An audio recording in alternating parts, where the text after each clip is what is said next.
Hey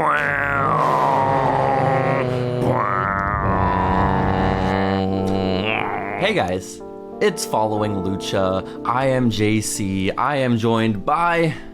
What up? It's me, Steven, the other guy of the podcast. As always, we are here to keep the lore of Lucha Underground. Steven, your face is already so blurry 3 seconds into this episode of Following Lucha, but we'll live. We'll figure it out. But yeah, no, we're the lore keepers of Lucha Underground. We're not a wrestling podcast. A lot of people need to get that through their skull.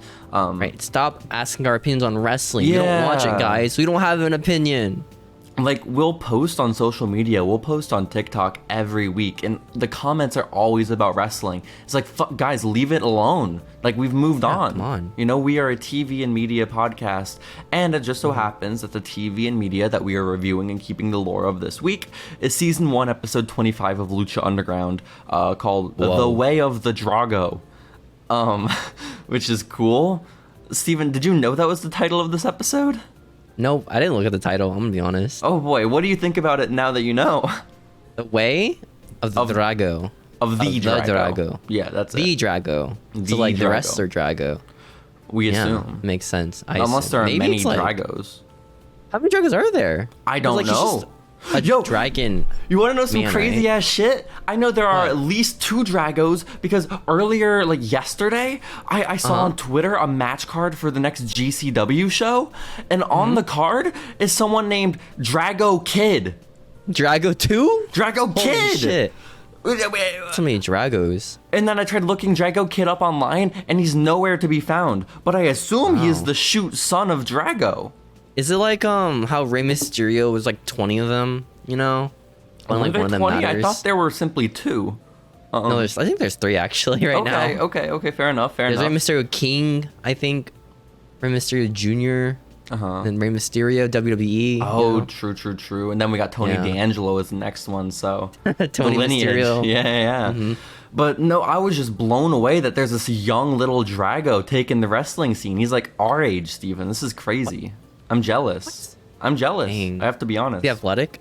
I don't know. I couldn't find any information about him. But I feel Maybe like it's like his debut, you know? maybe. I feel like for him. Son of Drago is a cooler name than Drago Kid. You know? Drago? Yeah. And it's me, the son of Drago. Let's go. That'd be badass. Badass. But Steven, I was going to Drago 2, Electric Boogaloo. that could still be your name, Steven. It's not too late. You're still in the prime of wrestling your name. life. You could start training tomorrow and become Drago 2 Electric, you know. I think Maybe it it's could work like a out. reference to the Game of Thrones spinoff that like aired this week. You think Drago Or Kid like earlier is? this week. Yeah. Oh, okay. It's about like the dragon woman from Game of Thrones. I don't watch Game of Thrones though. Nor do I watched it once in my life on an airplane trip ride, right? Like the first episode. And the guy next to me was looking at my screen when titties popped up. It was That's awesome. fun. Steven, this is what I'm watching right now. It's Clash at the Castle. Do you think I'm watching that too. This is gonna get our YouTube video taken down by me putting this on the Maybe. screen? Oh shit! Might actually. No, that's devastating. Oh, you know what I love? I love like those YouTube videos that like are just TV shows, right? Yeah. But they crop it down to like a quarter of the video like resolution. Yeah, and there's just Botchamania a giant style. border. And Botchamania it's like style, flipped. baby. And Let's the go. audio just higher pitch. Hell It's just yeah. so awesome. I think that the kids camera watch like that nowadays. My camera flips me every week, so I think we're in the Wow. the clear. I think YouTube will let us go. Pretty good, that's But pretty yeah, good. guys, we have Clash in the Castle on in the background. We'll keep you updated. Of course, this podcast comes out on Monday. But you know, We'll keep you updated live. live indeed. But Steven, Season 1, Episode 25 of Lucha Underground, The Way of the Drago, it aired on April 29th of 2015, and the episode Wow. starts with a recap as always. This recap is all about how last week we crowned the first ever Lucha Underground Trios champions. They end up being the team of Angelico, Son of Havoc, and Ivelisse. Again, do we have a name for this trio? I thought it was Angel 5 or something, right? No, because I told you No. Angel 5 is the guy that was in the Dark Order. Oh no, it's the 3 C's. 3 C's! The 3 C's, The yeah. 3 The Cs. cucker, and the cuckold. I think Cuck Angle is really just the most effective Cuck title. angle? That can Cuck also be Angle. a Cuck angle. That works. Okay, too. okay. That works Cuck too, Angle yeah. are our trios champions at the moment, Steven. Big part of the recap is all about the finals, how the crew came out and they lost, embarrassing. And then the next part of the recap is all about, believe it or not, Drago. Oh my gosh. Because he beat Aerostar a couple of episodes ago, winning the best of 5 series. Feat. I know, no one's done it before him. And because he beat Aerostar in the best of 5, he earned Dario Cueto's unique opportunity, and that ended up being a shot at the Lucha Underground Championship. However, if he loses, his career is over. So I know a lot riding on this episode. Good for him. Good for him. Hopefully he can like retain the title, like win the title and keep his job, you know. Really sucked to get like unemployed in 2015. You'd like Drago to be the face of this company, Steven? Yeah. Well, I want him to have a job, you know. Like he's a dragon man. He does have a kid Dragon though. son. No, you're right. Dragon Junior, dude. He does have Drago Kid. He has to look after him. He has to care for him. Name Drago Kid? Drago Kid. That's it, man. That's it. So, you know what? This is kind of fucked up that Dario is punishing him in such a way. That is so sad. He has a teenager at home. That is devastating. But honestly, Drago Kid would be like 16 back then. He should already have a job, you know? Yeah? Yeah. Do you think every kid should get a job at 16? He's like working in the back at a Whataburger. That'd be awesome. That's Just character, a man in a dragon mask. That's sick as fuck, man. I mean, he can just torch the fries and stuff. Yo, you're so right. You're so right. Grilled. Was it frame what's it called? Flame broiled? Is that what it is? Flame broiled? Like they like something like they that. They broil it with like fire or something. Or just an oven. And you think his dragon abilities would help him in that endeavor? Yeah, just broiling burgers. Okay. That's it, Yeah, we should consult with them. But Steven, the episode past the recap starts with Dario Cueto. He is standing outside the temple, and he is joined by the crew. And this is exciting. The crew on our TVs 2 weeks in a row. I can't ask for anything more, you know? I really can't. Happy days for us all. Honestly. So Bale, Mr. Cisco, and Cortez are all gathered around Dario, and Dario says to them, "Crew, do you know what a layup is? That's what I handed to you last week, and you couldn't get the job done.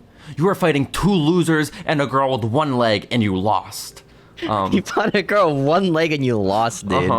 I mean, like, that's kind of what happened, man. Yeah, it's kind of tough. It's kind of tough. And so Dario is scolding them because, you know, the crew lost their shot at the trios titles last week. It was supposed to be easy. And so Dario says, "It's time I give you 3 some real motivation. Go in." And he points to a scary looking door. And the crew all just kind of like follow him into the scary looking door. And Steven, do you know where he takes the crew?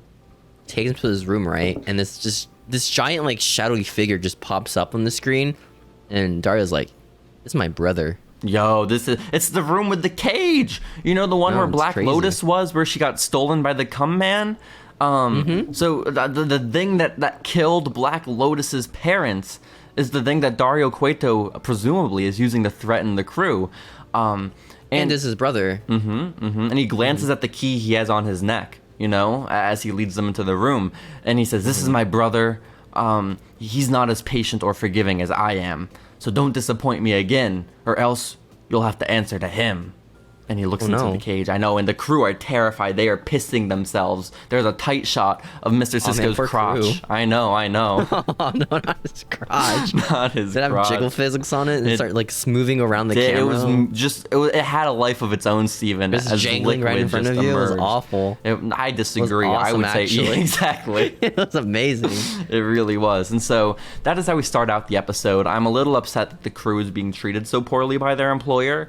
I mean, to be fair though, he literally gave them like the easiest chance to win the title, right? And they lost very easily. I think this is Dario's fault because by giving them the easy opportunity, the layup as it were, this nepotism, the crew was kept off of TV for like a month and a half. So they kind of a bit rusty when they got back into the ring. They didn't have the experience of wrestling in the temple, right? Exactly. They have that rust is on them. Fewer trios matches in Lucha Underground than the Cock Angle has, Steven.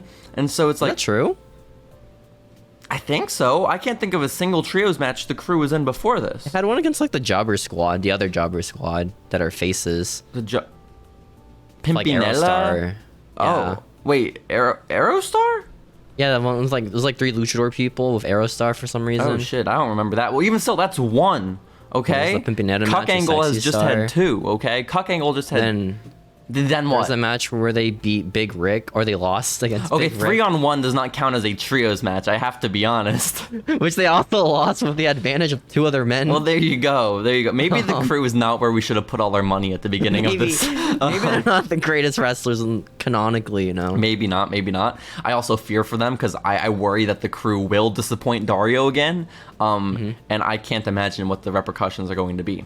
They got a family to feed, you know. They do. They do. They got their own dragon children. It's tough. Oh. But Steven, we move on from that to the first match of the show. It is Rey Fenix versus Killshot. And Oh my. this match has no like story or real lore going into it, but Match. sick ass match.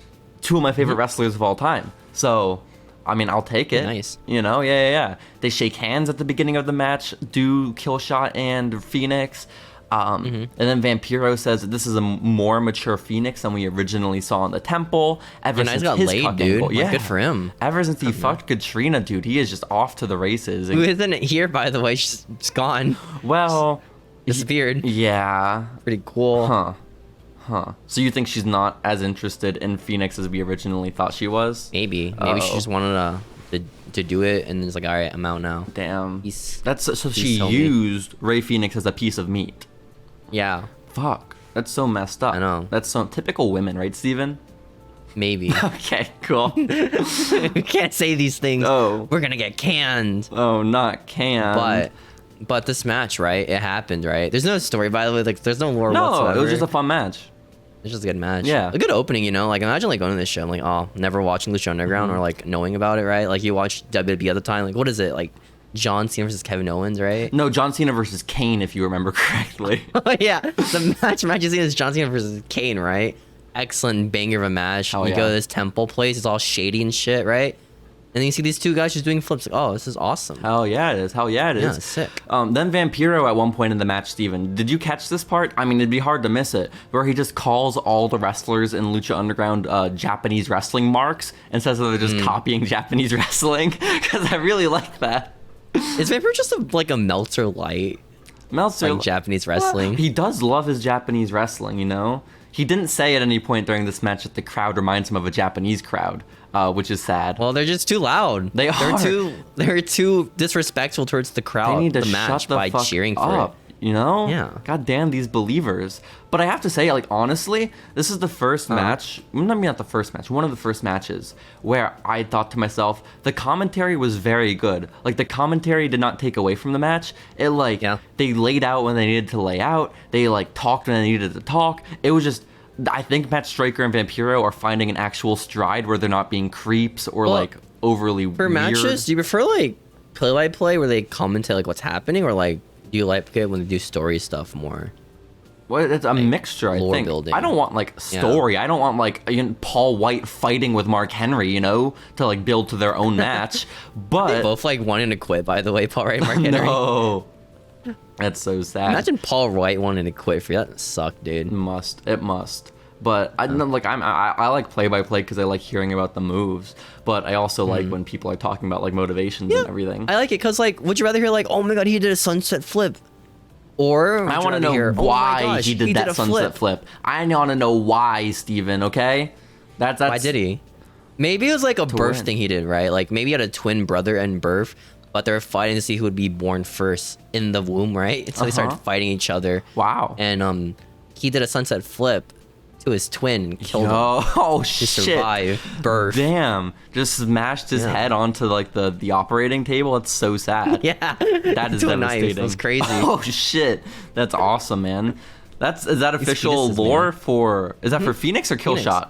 Oh, okay, for Phoenix. Phoenix did the sunset flip, right? That's what you want, right? I think. Oh, Is that what you want? he won with the fire driver. Like, that would very No one did a different. sunset flip today. I mean, it's It was like possible an actual that wrestling match I saw. I that don't know. baby little Phoenix did a fire driver to his twin infant, you know? Like, it's very possible, and we don't know. We weren't there. But yeah, no, either way, I thought commentary did good. I thought the match was fun, and Rey Fenix wins. Let's go. You know? Wow, nice, Yeah, nice. yeah. And then... Good match. Yeah, very good. Next up, we go backstage, and it's Dario again, Steven. Oh. He... And he's in a room. He's like, hey, he sees a dragon man, right? He's like, hey, Drago, the Dragon Man. I knew you'd be here. And it was the restroom. It was the restroom? Yeah. Oh, there was a I mirror. realized like last week when I was editing, the room they were in last time was also the restroom. Really? That's crazy. Drago's locker room is just the restroom. Yeah, cause like last week's segment when Dario was walking out to meet Drago, he was like putting his belt on, right, out of the stall. Yeah, it's the same room as last week's, whereas with the restroom. Do we think Drago just hangs out in the restroom, or like does he not want to sit with the boys? Does he just like hate Johnny Mundo? Well, Dario says he knew he'd see him here in this very special room, but it's like a restroom. Like there's nothing special about the restroom. There is the mirror, and Drago both weeks now has been looking into the mirror. Maybe he is obsessed. Maybe it's with the only himself. mirror. Or that. He's like a Patrick Bateman. Yeah, I think so. But when I first saw the segment and I saw Dario and Drago were involved, I got so worried that there was going to be more ooze just like emerging from the mouth of Drago. No, maybe that's why like he's weaker, right? He just can't ooze anymore. Maybe the ooze was his power source. Maybe it's like a battery for him. Maybe so. But Dario says, Drago, I realized you never told me thank you. For the shot at the Lucha Underground title you have later tonight. I don't think Drago's spoken ever, by the way, like in the entirety of the show. No, I really don't think so either. But Dario's upset that he was not told thank you for the opportunity, and I understand it. Those unique opportunities are far and few between. I would be grateful personally if I got one. And he says, I know how much dragons value gold, and I know you will survive tonight. Which do dragons value gold? I didn't know that, like as part of the lore. Okay. Medieval dragons, they like gold a lot, right? Because they protect it and treasures and stuff. Okay, but like you murder why? them, you get all their treasure. I don't know. Maybe it's like a sentimental thing, like shiny stuff. I don't know. They can't really spend it on anything, because they're dragons. Well, yeah. Well, when you're a dragon man, that's when you can spend it on stuff, So if I'm Drago, I value it even more. That's pretty sick, actually. Yeah, cash for gold. He probably like has a bunch of like cash for gold visits. Oh, he has to. He has to. I've never done a cash for gold thing. I feel like I see ads for them all the time when I was a kid. But like I've never gone to one ever in my life. Why would we have gold, Steven? Why in our lives would we have but like gold? why would they show commercial like Cartoon Network for cash for gold? It's so stupid. The parents that are in the room, gold? Man. The parents that Isn't are in gold the room. rare? Or the kids that are willing to steal from their parents, One or the other. Yeah, I think so. Drago kids stole gold all the time from his dad. There's no doubt in my mind, Steven. But Dario says, there's no reason to thank me, actually, Drago. Like, it's fine. You don't have to thank me. Either way, though, after tonight, you will thank me. And then Dario turns to leave and walk out of the restroom, and then Drago hisses at him. He says, it was crazy, dude. He's like, at himself? Now that I'm thinking about it, like, I'm a little sad. Like, do you think that was him trying to thank Dario, but he just doesn't have English capabilities? Because that'd be so sad. Maybe he never learned English, right? He's a lizard man. Yeah. Was he raised by like the man or the lizard? Maybe neither, because remember, all the dragons were murdered. And so... He's just a street dragon, man? I think he's just a street dragon. This is why he hates Prince Puma so much. It all makes sense. Dang, Bailey just pinned Drago clean. Bailey just pinned Drago clean? Breaking news? It's crazy, dude. Holy shit. Poor Drago. News, Drago getting buried at Clash in the Castle, guys. It's not the first time he got buried, Wait, who did Bailey pin for real? Bianca. Oh, shit. That's pretty sick. Isn't that crazy? Yeah. Bianca always gets the pin, I feel like. Let's go. Realize. Let's go. Well, not let's go. It's a little sad, but, Steven, we go from... Alexa Bliss and Asuka, they chose Bianca to pin. It's okay. Tough. It's tough. Oh, well. Steven, anyways, back to the real main event. Of course, because we go to another backstage segment, and this time it's Dario, and he approaches not Drago, but Prince Puma, and he says, Puma, I know you're worried about your match tonight for the Lucha Underground title. I know you're worried about ending Drago's career, but it's a necessary measure to bring honor to this championship. Don't be a pussy. I mean, that's essentially what he says, yeah. I mean, to be honest, yeah. And Prince Puma... What are you going to do? Fire me, Like, the match isn't for Puma to get fired, it's for Drago to get fired, Exactly. But I guess Prince Puma has a similar condition to Drago, as they are both mute. Neither one responds to Dario. And so he just kind of sits there and takes it, as always, which is really sad. Imagine, like, media appearances for Lucha Underground champions there, and he's Prince Puma. He just cannot speak, you know. Yo, big ups though to like the Lucha Underground brass, you know, who are putting on the show every week, who realized we cannot let Prince Puma talk. This will destroy him, you know. Like, good on them. Good on them. This will ruin him. This will ruin him. But Dario, he goes to leave like that quickly. He basically says, "Yo, I know you're worried, but don't be." And then as he's leaving, Hernandez shows up. Okay. And Hernandez like kind of bumps into Dario and he's like, "You got a problem, bro? Why the hell did you put me in a match tonight against Cage and King Cuerno?" And Dario is like, "Oh, yeah, I guess I can see how that's a little bit unfair." Kind of sucks. Yeah, I'm sorry about that. I wasn't so great on this. Yeah, no, it was a what's it called? A lapse in judgment. And so Dario says, "Okay, to rectify things, to fix things, Hernandez, let's make sure everyone has a fair fight tonight. Let's make sure everyone fights each other. We are going to make it a #1 contenders match where the winner will face the winner of tonight's main event for the Lucha Underground title." And then Hernandez is pretty pleased with this, Steven, you know, and rightfully so. Rightfully so. They cut to a shot. Like, oh, this is awesome. This is awesome. Of like the other side of the locker room where Dario just came from, back to Prince Puma, and you can see Puma overheard everything, and he's so fucking sad. Okay, he is just devastated by this That's news. his emotion. It's like Johnny Gargano. He's either sad or mute. It's true. It's true. And he's just like, his face is shoved into his belt. You know, it's a sad time for poor Trevor, man. Yeah. It's a sad time to be Trevor. I mean, honestly, any time's a sad time to be Trevor, but especially right now, you know? I mean, his whole life is pretty sick, I imagine. At the time, he was like recommends Tessa, animes to him. Isn't that crazy? Almost like recommends animes. Almost. Like Ricochet. That's crazy. Is that crazy? Yo, let's go. It's been on TV, by the way, since like Triple H took over. Well, which I kind of realized the other day, like, wait, where's Omos has been? Are you watching Clash at the Castle right now, Steven? Yeah. You see that shitty 3D dragon just breathe fire? No, I'm watching a Cody thing right now. I'm watching it legally. Damn, I think I'm behind you, even though I'm using the real Peacock stream. So that's tough. Thank God. It's tough, man. Yeah, no, it's a little I think bit. This happened to us once, actually. I was watching to like an illegal streaming site, and you watch through like the official W network, and I spoiled the match for you. It's like, how does that happen? It's tough. It's tough. Well, Steven, next man. up on the card of Lucha Underground, we have not a six-man. We have a fatal four-way, actually. And it is between, and this is huge, man. This is like a match made for Following Lucha. We have Famous B versus Ricky Mandel. He's back, baby. That's what he says. I had some minor hiccups, but I'm back, baby. I'm back, baby. Fuck, I love this guy. This guy's awesome. Let's go. The crowd loves Famous B. They cheer for him. The crowd boos Ricky Mandel. They hate him. And then they announce Vinny Massaro is the third man in the match. That's my man. Well, he's the crowd also. He's awesome. The crowd hates him too, Steven. I hate to tell you. What? And then last but not least is the legend, living legend, Hernandez. He's here, Steven. The crowd goes wild. Hey, let's go, Hernandez. He's awesome, right? Yeah. Dude, I was actually so excited for this match when all four of them were in the ring when we came back from commercial, okay? Like, what the fuck? Honestly speaking, like a four-way jobber match, this sounds fucking awesome in my opinion, it does. You know? All these men, too, with broken arms from Pentagon Jr. Let's go. Like, this is sick as fuck. I was so waiting for Pentagon to come out. Just break out their arms again. Their other arms, the good one. But no, imagine how sick that would have been. Out. Yeah, but imagine how sick that would have been if Penta did come out and just like snapped all their necks or something. Then she just hits him in the ring. Fucking Bray Wyatt's like, yeah, Fiend style. Awesome, let's go. Dude. But no, instead we got Tejano coming out for some reason. Legitimately, good. I don't know.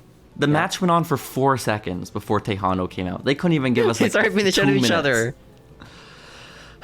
It's so frustrating. But imagine the crowd being like, yo, that sounds awesome. This fatal four-way match between four guys I've never heard of before. And then Tejano comes out and just... Yo, I mean, there's a track record of the fans who interfere in the Lucha Underground matches being rewarded. Okay, if this happens, I'm getting into the ring and I'm challenging Tejano, okay? I need this match to go on.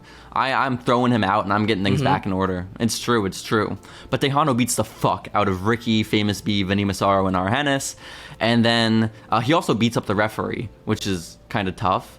But then Rough life Tejano matter, man. gets on. It's true, Steven. He gets on the microphone and he says, "I don't know who the hell that dude that beat me up last week was, but I'm inviting you, guy who beat me up last week, to the temple to get the beating of your life." Who beat him up last week? Do we know? Or is it just an off-screen thing? It was Sean Davari, remember? Oh, okay. Yeah, okay. Sean, because Davari caused them to like lose. Masked Man thing. Right, Nah, right. I mean, he they had don't know who sunglasses on. You know, Who is had he? He's just a guy in the crowd. They just pan in a lot. Yo, Sheamus is coming out to the ring right now. Yo, I can't wait for Sheamus to beat Gunther for the title. Let's go. Sheamus looks awesome. like classic Sheamus. He looks not a day like older than he did in 2009 right now, Steven. That's crazy. Oh, they brought back Butcher's old gear. Let's go. Oh, his singlet? The singlet. Let's go. Yeah. Well, yeah, Tejano, that's basically the end of this segment, Steven, is Tejano is like, hey, I want to fight Davari. And it's like, okay, we could have still had this fatal four-way, man. You could have waited, but it's fine. It's whatever. It's just Davari, you know. It's not that impressive, man. I guess so. But next up, Steven, we go back to another Dario backstage segment. This is such a lore-heavy, segment-heavy episode, and I couldn't be happier. This is awesome. Dario Cueto is outside the temple, and he's on his telephone. I know, it is. And he is approached, Dario is, by a man in a yellow shirt that says Aztec Pride. And he says, "Mr. Cueto, I've been camping out here for a week to see you and maybe Prince Puma. That guy is kind of epic." And then Dario says that he can't autograph anything. He just doesn't have the time. He doesn't have any free tickets. Like, just leave me alone, okay, guy? And then the yellow shirt guy says, no, my name is Marty the Moth Martinez, and I have Aztec blood running through my veins. The moth is my spirit animal. And then Dario says, I'm sorry, guy. He's a Mothman. He is a Mothman. Dario says, "I'm sorry, my temple is open to everyone, but not you." And that's really where the segment ends. It's real fucked up, man. Real fucked up. Man, this ain't socialism. This sucks. It really isn't. Dude, you see that guy just jerking off behind Marcel Bartel? Oh my gosh. You see that? Let's go. Look at him. He's like staring at it. Oh my god, good for him. That guy. Let's go. Dude, this guy sucks ass. He's just trying to like get himself over. It sucks. I mean, I kind of appreciate someone jerking off behind Marcel. Wait, Fabian Eichner's there. Giovanni Da Vinci? What? No, not Giovanni Da Vinci. Giovanni Da Vinci. Yo. Da Vinci. We're getting off topic from this Walter's match, wearing dude. like an Edge jacket, though. That's crazy, man. Also, Steven, speaking of Fabian Eichner, I just saw a video on Twitter earlier this morning, and it was like, I was not on wrestling Twitter, right? I was on Harry Styles' Twitter, and this post showed up, okay? And it was... What? Yeah, it was Harry a Styles' female Twitter? lion. A female lion at the zoo. I don't know, man. We have our reasons. A female lion at the zoo. And it was playing tug of war, okay, with like these three large men, right? And the men all lost to the female lion. Were and then they they pan over to the guys. One of them was Fabian Eichner. Another was Killian Dane. And the last one was Trevor. Trevor lost to a lion in tug of war. What? Yeah. What if this? Steven. Puma. Steven. Well, he fucking lost, That's man. I don't know what to tell Trevor. you. He had the help of Killian Dane and Fabian Eichner, and Prince Puma still could not pull it off. He couldn't. He couldn't. Oh, look how tiny and Fabian Eichner looks in that ring. Do you see him? That's so sad. But shout out to that lion that embarrassed We're Ricochet just live reacting to a pay-per-view. during Lucha Underground. Yeah, it's tough. Anyway, guys, back to the guy in the Mothman shirt or the yellow shirt that says Aztec Pride. I'm still so distracted by the Sheamus Walter match. There are four men just fighting as Sheamus and Walter stare each other down, not moving. This has gone on for like 2 minutes now. This is stupid. Dude, imagine like being a casual, like not watching NXT. I'm like, who the fuck is this guy? Just bald Who's man. Holy shit! An Orihara moonsault from Pete Dunne. Okay, Steven, back to Marty the Moth. What is this? Wrestling Observer Live? I guess so. I'm sorry, man. This looks so This episode shitty. been live. This episode's recorded. No, this is days old when this comes out. Oh my god, I'm sorry, guys. I'm sorry, guys. Ruined But yeah, the integrity of this podcast. That's essentially it with Cueto and Marty, okay? And then we go from that to finally the triple threat match that was mentioned a little bit earlier, where now it's a number one contenders match. Big people matches this episode, right? It's crazy. What do you mean? Because like the main event is Drago versus Puma, but like I feel like all the other matches will sound more hype than that. Steven, can you turn down your fucking Clash at the Castle because I hear it? Is it loud? Yes! Why do you have any volume on? Mine's at 0 volume. Jesus Christ. You gotta hear Pat McAfee? Okay. But anyways, guys. You want to just cut that part out then? No, I don't. I want people to know how unprofessional of a host you are, man. This sucks. And now I want them to know that you tried cutting it out and you tried being dishonest with the following Lucha listening audience. What have we been talking about at this point, man? The ninjas and ninjettes. We were talking about Cuerno versus Cage versus Hernandez. Oh yeah, I remembered now. Yeah. Yeah, so basically, every other match in this card sounds cooler than the main event. I mean, I'm still down for the main event. You know, honestly, Drago versus Prince Puma, it's like a fun match to shit on because they're both people who don't talk and are kind of lame, but they're also both very good wrestlers. I do not mind it. Steven, how are you distracted by this match? Please tell me. I see your eyes glancing down. I'm not looking at that. Oh my water bottle. God, okay. Fucking weirdo. Well, but anyways, guys, this match happens, right? And Vampiro calls Matt Striker Matty in the first few minutes, so that was weird. Matty B raps. But the match is basically like just large men who do cool shit. Like I was kind of like happy about it. I was there for it, Steven. It was fun. I liked when Hernandez won. Yeah, well, he did do that. If you remember, Hernandez is like emoting. Hernandez is the only S tier wrestler on the entire roster. He is treated like an actual god, and I appreciate it. You know, he was even like Cuerno. Low key is like delegated to like D tier now or B tier as a wrestler. But because he looks cool, he still gets treated like a main eventer, and so I appreciate it, man. I'm very happy about it. But I mean, yeah, Hernandez does win, despite the fact that even though Dario instituted the stipulation where the winner fights for the championship, Cage and Cuerno still team up for a lot of the match, you know, and Hernandez is still able to overcome the odds. They are bad guys, but also Hernandez is not he like wins this shining easily too. The shining example of grace and goodness, you know. Like Hernandez is also kind of a dick, but he is a god. Wrestling no, you're god, right, dude. You're right. Also, legend Hernandez. Matt Striker at one point theorizes during this match that Cage got like all big and built because he was probably insecure as a kid and got bullied, which is just it feels like a really big leap to make when Cage didn't say that himself though. Cage never said that. Pretty accurate though. You know for sure. Like. You think so? No, it's Cage. Oh, okay. Yeah, no, Vampiro theorized, like, he said, no, Matt, I think Cage was just born that big. And I tend to agree born with like that a freak. I mean, that's everyone's born like a freak, you know? I mean, not really. Bate looked like when he was like 17.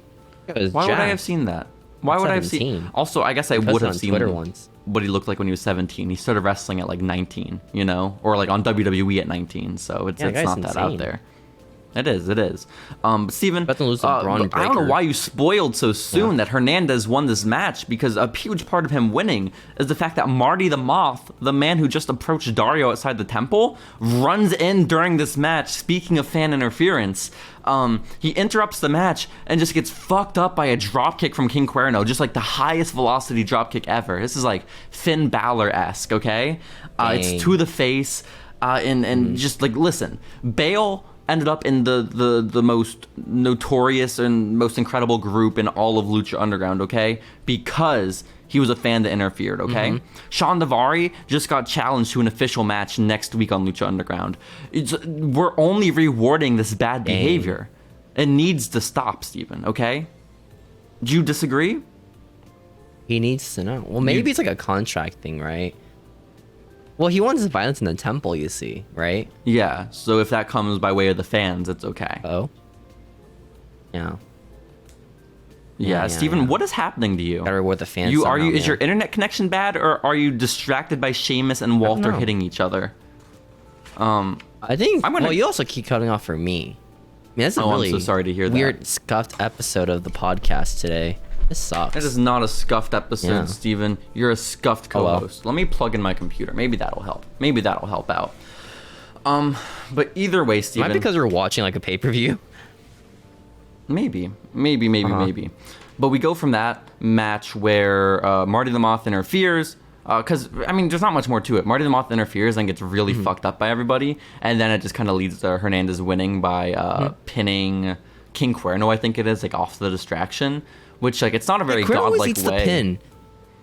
Yeah, but again, this isn't, like, news. I feel like this isn't all like the wrestlers, the main events, he just eats it.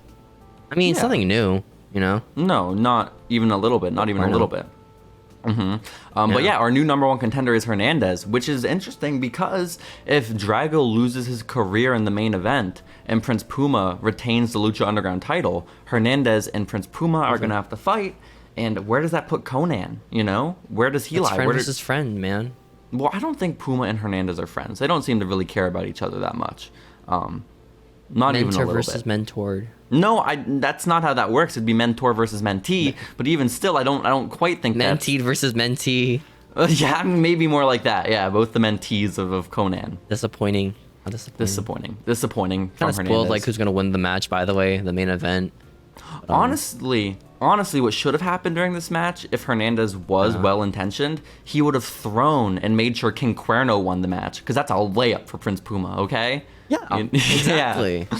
Damn. He does Or not. Brian Cage, you know? Like, that guy also lost to Puma clean. It's true. Either one of them. But Hernandez is selfish. He's a god, and he's selfishly motivated. He's a wrestling icon, dude. He's awesome. Honestly. But it's time for maybe the most important segment of the entire show, maybe second only to that Fatal 4-Way match that we were robbed of earlier. Right. Steven, we get another Vampiro interview. Let's go. Okay? What? This is exciting.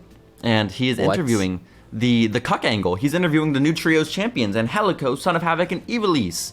And I have some notes from this interview. I'm going to go through them, if that's okay with you, Steven. I like Son of Havoc's voice, because it's, like, very deep and, like, just artificially deepened. So I don't know what you're talking about. That is Son of Havoc's real voice. That is he. Yeah? Yep, I think so. I tend to think so.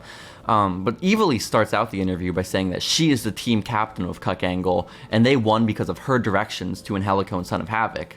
And then Son of Havoc says, "No, I'm the team captain, because I was the one who got the pin for us to make it to the finals of the tournament."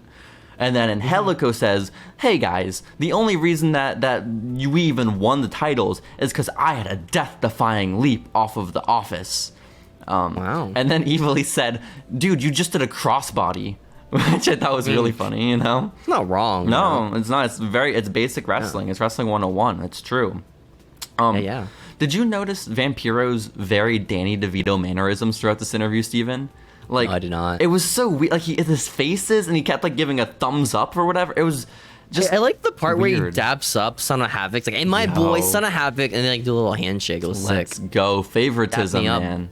Let's go. Which also, Vampiro was not always on Son of Havoc's side. You know, he is such a fucking flip-flopper, honestly. This Vampiro has no morals, is what I'm trying to say. You think he's a bandwagoner? I think so. Just a little bit. Calling him out. Ivelisse says her leg is messed up, but she doesn't care, and she's going to fight through it anyways. And they say, all of us are fighters. And then they all start bickering about, like, who the better fighter is. And then Vampiro just kind of gets frustrated and leaves. So he pulled Stone Cold Steve Austin with Jon Moxley on that one podcast. He did. This is the state of Cuck Angle, Steven, and I'm excited about it. I don't know if we've really talked about it last week, but how do you feel about those three being our first Trios champions? I think it's awesome, honestly. You know? Yeah, right? Makes sense. They're a fun team. Sick. I like it. Better than, like, fucking Big Rick winning it, you know, with, like, two other guys that we've never seen before. Two no names? Yeah, I guess that makes sense. It's characters we know, you know? I guess so. I mean, I still think the Crew is the ideal way to go. Let's be honest. The Crew? Yeah. But again, that'd be like if that's like the James Ellsworth win. No. He won the Money in the Bank for women. No. You know? That's so hurtful. Well, Steven, listen, we have to get to our main event of the evening, the actual Lucha Underground title match between... Ew. Why ew? Not the main event of the show. Dude, it was Drago versus Prince Puma. If Drago wins, he's good. He's Lucha Underground champion. But if he loses, he has to give up his career. Okay? Wrestling in general. That's true. It's true. Never wrestle ever again. Ever. ever. Neither can his kid. And so we have, as he comes out, his tongue going crazy, Steven, okay? He is slurping it in and out. And he's red. Crazy. This is a red Drago with his tongue going wild. It's awesome. And then Prince Puma comes out with the dead mountain lion on his head, and Conan's at his side. You know, there's a big fight feel here for Drago's championship match. And big fight feel for this match. They shake the Dragon hands. Man, Puma. The Dragon Man and the Puma Man shake hands before the match, and rightfully so. Which I forgot, Steven. Back in 2016, 2015, shaking hands was such a thing on the indies, right? Like, everyone did it before their matches, which I'm kind of glad that went away. Yeah, it's awesome. I mean... shows how cool they are and they respect each other as wrestlers. I guess so. That was the entire thing for 205 Live, by the way. They shook hands, too. Yo, let's go. Why, though? Was that like Drake Maverick? Did he, like, say, you guys have to shake hands? No, they just did it. They were all honorable. It was indie wrestling. Damn, that's kind of fucked up. Yeah. That's kind of fucked up. Was Carmelo Hayes ever a cruiserweight champion, or was he just the one who unified it? Carmelo Hayes unified it and ended the title. And so he doesn't shake hands now, I assume. Well, they stopped because 205 Live stopped being a thing for cruiserweights. When they put Odyssey Jones on the card. Okay, that will do it. That will affect things, which is sad. Did you see the interview that I think it was Darby Allin did the other day, where he was like, "Yeah, I was being groomed to like join WWE and go to NXT, but like that was yeah on Evolve." And, okay, that makes sense. And he was like, but like they were doing 205 Live at the time, and I didn't want to do that shit. And so yeah. Just pretty funny. Good for him. He made the right move. I mean, he still would end up the same, right? I feel like if he was on 205 Live, he would, like, no one really would have cared and would have been gone anyways. What do you mean? He would have been gone anyways? That's not good. Live didn't last that long. It's not good to be gone, though. Like, that's bad. His career right now is so much better. He's essentially a main eventer. He never wins. He wins with Sting? Darby never wins by himself. Well, he wins. He won that one casket match against Ethan Page in Austin. So that's pretty cool. That's pretty. It is. Ethan Page is doing great now too. Exactly. Since his shoot promo, where he's like, "Fuck you, Tony Khan." I get it. I absolutely get it. Steven, this match though, the main event, is primarily Prince Puma just whooping Drago's ass for a large part of it. The first 5 minutes, it is only Prince Puma getting offense in, and then. By the way, Conan is mic'd up for this entire match as well, so you just hear him yelling from ringside all throughout. Vampiro is frustrated by it. He is not happy. I like Conan's voiceover that they did for him, because I don't think it was mic'd up. So like whenever he was screaming, they like recorded him like saying the lines in like some studio. There's no way. Just put it over. They put that level of effort into this. There's no way. No, they did. You think he was mic'd up? Because he was clear. Like his audio was super clear. You just have a lav mic on him, man. Those are clear. Nah. Why wouldn't it be clear? Don't have the budget for that. Do you know that. what being mic'd up means? Like that's the point of being mic'd up, so it's clear. They don't have a budget for Conan. I'm gonna go back and watch to see if he has a mic attached to like his lapel, man. I have to. I mean, try like under his shirt or something. Under his shirt would be fucked up and just be like the entire time. Okay. Whoa! I know. Experience levels. So, oh my gosh. But Steven, again, this match it's just like a fun match between these two. It doesn't feel as serious as it probably should be since Drago's career is on the line. The whole match is like, hey, if you lose, you're gonna fucking lose your job, you know? It's true. It just feels like an opening card match for Lucha Underground. A little bit. To start off the end of this match, though, Steven, Prince Puma goes for the Benadriller, right? He has Drago up on his shoulders. Drago's like going wild, right? And Puma's trying to keep him on his shoulders. And in the process of this, they end up kicking Marty Elias, the referee, on accident, which is so sad. Marty Elias, lives, man. Ref lives. He goes down. He gets sent down. He's down and out of it. And then Drago's able to escape from the Benadriller. He hits a poison Rana on Prince Puma. Sunset flip. I don't think it was that. And he did a sunset flip. Man, it was crazy. And then he beat Puma. It was insane. With a 5 count. He got a count of 5, both shoulders down of Prince Puma. He pins the champion. He buries Puma if you think about it, you know? Because like Drago fucking sucks canonically. I guess so, but also Prince Puma knows the referee is down, so he also probably knows there's no motivation for him to kick out and expend energy. You know, exactly. Right. Makes sense. A rest spot for himself. But Marty Elias was not there to make the count. Drago is not our champion. The match is still going on. Here comes Hernandez, the now #1 contender for the title. He comes out to the ring, and he gets into the ring, and he looks like he's about to attack, Steven. But you know who it looks like he's about to attack? He looks like he's about to attack his friend Prince Puma, the current champion. He wants the easy route. He wants to fight Drago for the title, and I get it. But Prince Puma has his druthers about him. He has wherewithal. Steven, you've disappeared into Cody's neck. Sorry, I forgot to turn off my light. I just realized. No. And Prince Puma dodges the attack from Hernandez, and instead, standing in the path behind Prince Puma is Drago. So Drago gets knocked the fuck out by Hernandez. Prince Puma looks so conflicted. He's confused. Did Hernandez just try to attack me? Did he try to help me? Am I about to win by interference again? This is not how I want to win my matches. I don't want to cheat. Exactly. I want to lose him clean. But either way, I guess he looks past it. He figures his championship is more important as Conan screams at ringside. Prince Puma lifts up Drago. He pile drives him to the ground and pins him for the 1, 2, 3. And it's over. Drago's career gone. Drago. You know, the crowd starts chanting. Thank you, Drago. Ba, ba, Thank you, Drago. Ba, ba, ba. Drago's like, oh man, it's gone. He My doesn't. career, Again, you know? he doesn't. He has no comprehension of the English language. This means nothing to him. he's emoting it, you know, like he's doing it through his hands. I guess so. And again, Puma just typical as ever. He's just so sad and miserable, despite the fact that he just kept his championship. Man, his other face being sad. He can't catch a break. This when will poor he Prince lose his Puma. crown? When will he lose it, man? I don't know. Hopefully one day. But then is that what's gonna the happen? camera just cuts, right? Prince Puma's gonna become happy one day and he leaves wrestling. You know. I lost my frown.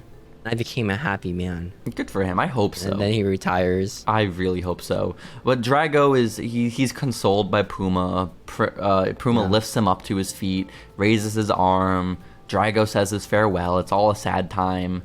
And then we cut to the parking lot, Steven. The show is not over. Because Drago walks out of the temple after losing this match. And he sees Dario Cueto. Okay? Hey, man. He starts speaking English. It was crazy. Dude, official lore. Drago has learned English. And he says... crazy. He's so smart. He learned in like one night, too. He did. He learned in a few minutes, man. This is crazy. And he looks at Dario and he says, "We will meet again." And then Steven, guess what happens? He walks outside. He gets incinerated behind the door. It's a little confusing. Of the parking lot. He says, "We will meet again." Ooze starts gooshing from his mouth, and then he turns into a ball of flames. This is the most wild segment I ever seen in my life. Did he Okay, get burned into like a dragon? I don't know. I think they want us to believe he turned into a dragon, right? But it just looked like he got burned to a crisp. Yeah, it looks like Dario set a trap for him. Like Dario sent him into an incinerator. Blew him up. Yeah. Crazy. So we don't know. I guess we'll find out. Is Drago dead? Or is he a dragon? I don't know. This man finally learns English. He can finally negotiate a deal for himself, and he gets fucked, man. This is so sad. He just gets like Dario's like sitting there, like, yeah, this is awesome. Fire. This is sick, dude. It is pretty sick. Like, I don't get it. I don't get it. The dragon either. just died? Was he murdered? We don't know. Did We'll keep you updated. set himself on fire? We're the lore keepers, so we'll keep you all abreast. But as of right now, Drago may be dead, and that's a sad, sad state of affairs. But Steven, Can't wrestle anymore though. that is episode 25 of Lucha Underground. That is It's the anniversary episode. The Way Crazy. of the Drago from April 29th of 2015. Overall, again, 2 weeks in a row now. I really liked the pretty good. episode. I didn't mind it, like, even a little bit. I think I didn't like the Tejano segment that much. I just don't think Tejano's interesting at all. Well, you know what? Tejano segment could have been worse. Like, imagine if it was just Tejano and he came out to the ring and he just announced, "Davari, I want you." I think it's pretty fun that they teased the four-way between those guys, and then they had Tejano. So sick though. Like, unironically, just the four-way jobber sounds awesome to me. I don't know why. It sounds pretty badass. Did Walter just win? I think Walter just won, Steven. Yep, Walter won. Fuck, my prediction. No. Poor Sheamus. Walter looks tired as a bitch, man, okay? This guy was put through the ringer. Grueling. I guess so. Yeah. Good for Walter. But yeah, no, I was excited for the 4-way match, but again, it could have been a lot more boring if Tejano just came out and plainly announced, Davari, I want you. So this was cool. Like a Sexy Star Pentagon segment when they just walk out. Precisely. Do a promo for like 2 seconds and leaves. It's in Spanish too, so the crowd just doesn't understand them at all. Yeah, exactly. But Steven, that was this episode of Lucha. I enjoyed it again. I think what's cool is that Matt Striker, and now I'm starting to get why I like Matt Striker and Vampiro so much. Because again, today was a day where they weren't really weird, and they provided commentary that I think legitimately enhanced matches, which is good, and something I wouldn't expect from them. Yeah. I think Matt Striker's really good at building stories. I think so. His like WB voice, just with his WWE. Honestly, I don't know what the fuck happened, but there is a generation of announcers from WWE that sound like Michael Cole. There's Michael Cole. I think that's what they wanted. I think that's legit what they wanted to do. But then there's Michael Cole, Matt Striker, Josh Matthews, and Tom Phillips, and they all sound the exact same. Okay, it's insane. Not the face fucker, man. Not the face fucker. Man. But. We need this episode of Lucha Underground. It was, and we need to move on to what else happened during that week of wrestling back in April of 2015. Steven, are you ready? Oh my gosh. I'm ready. You are? Let's do it.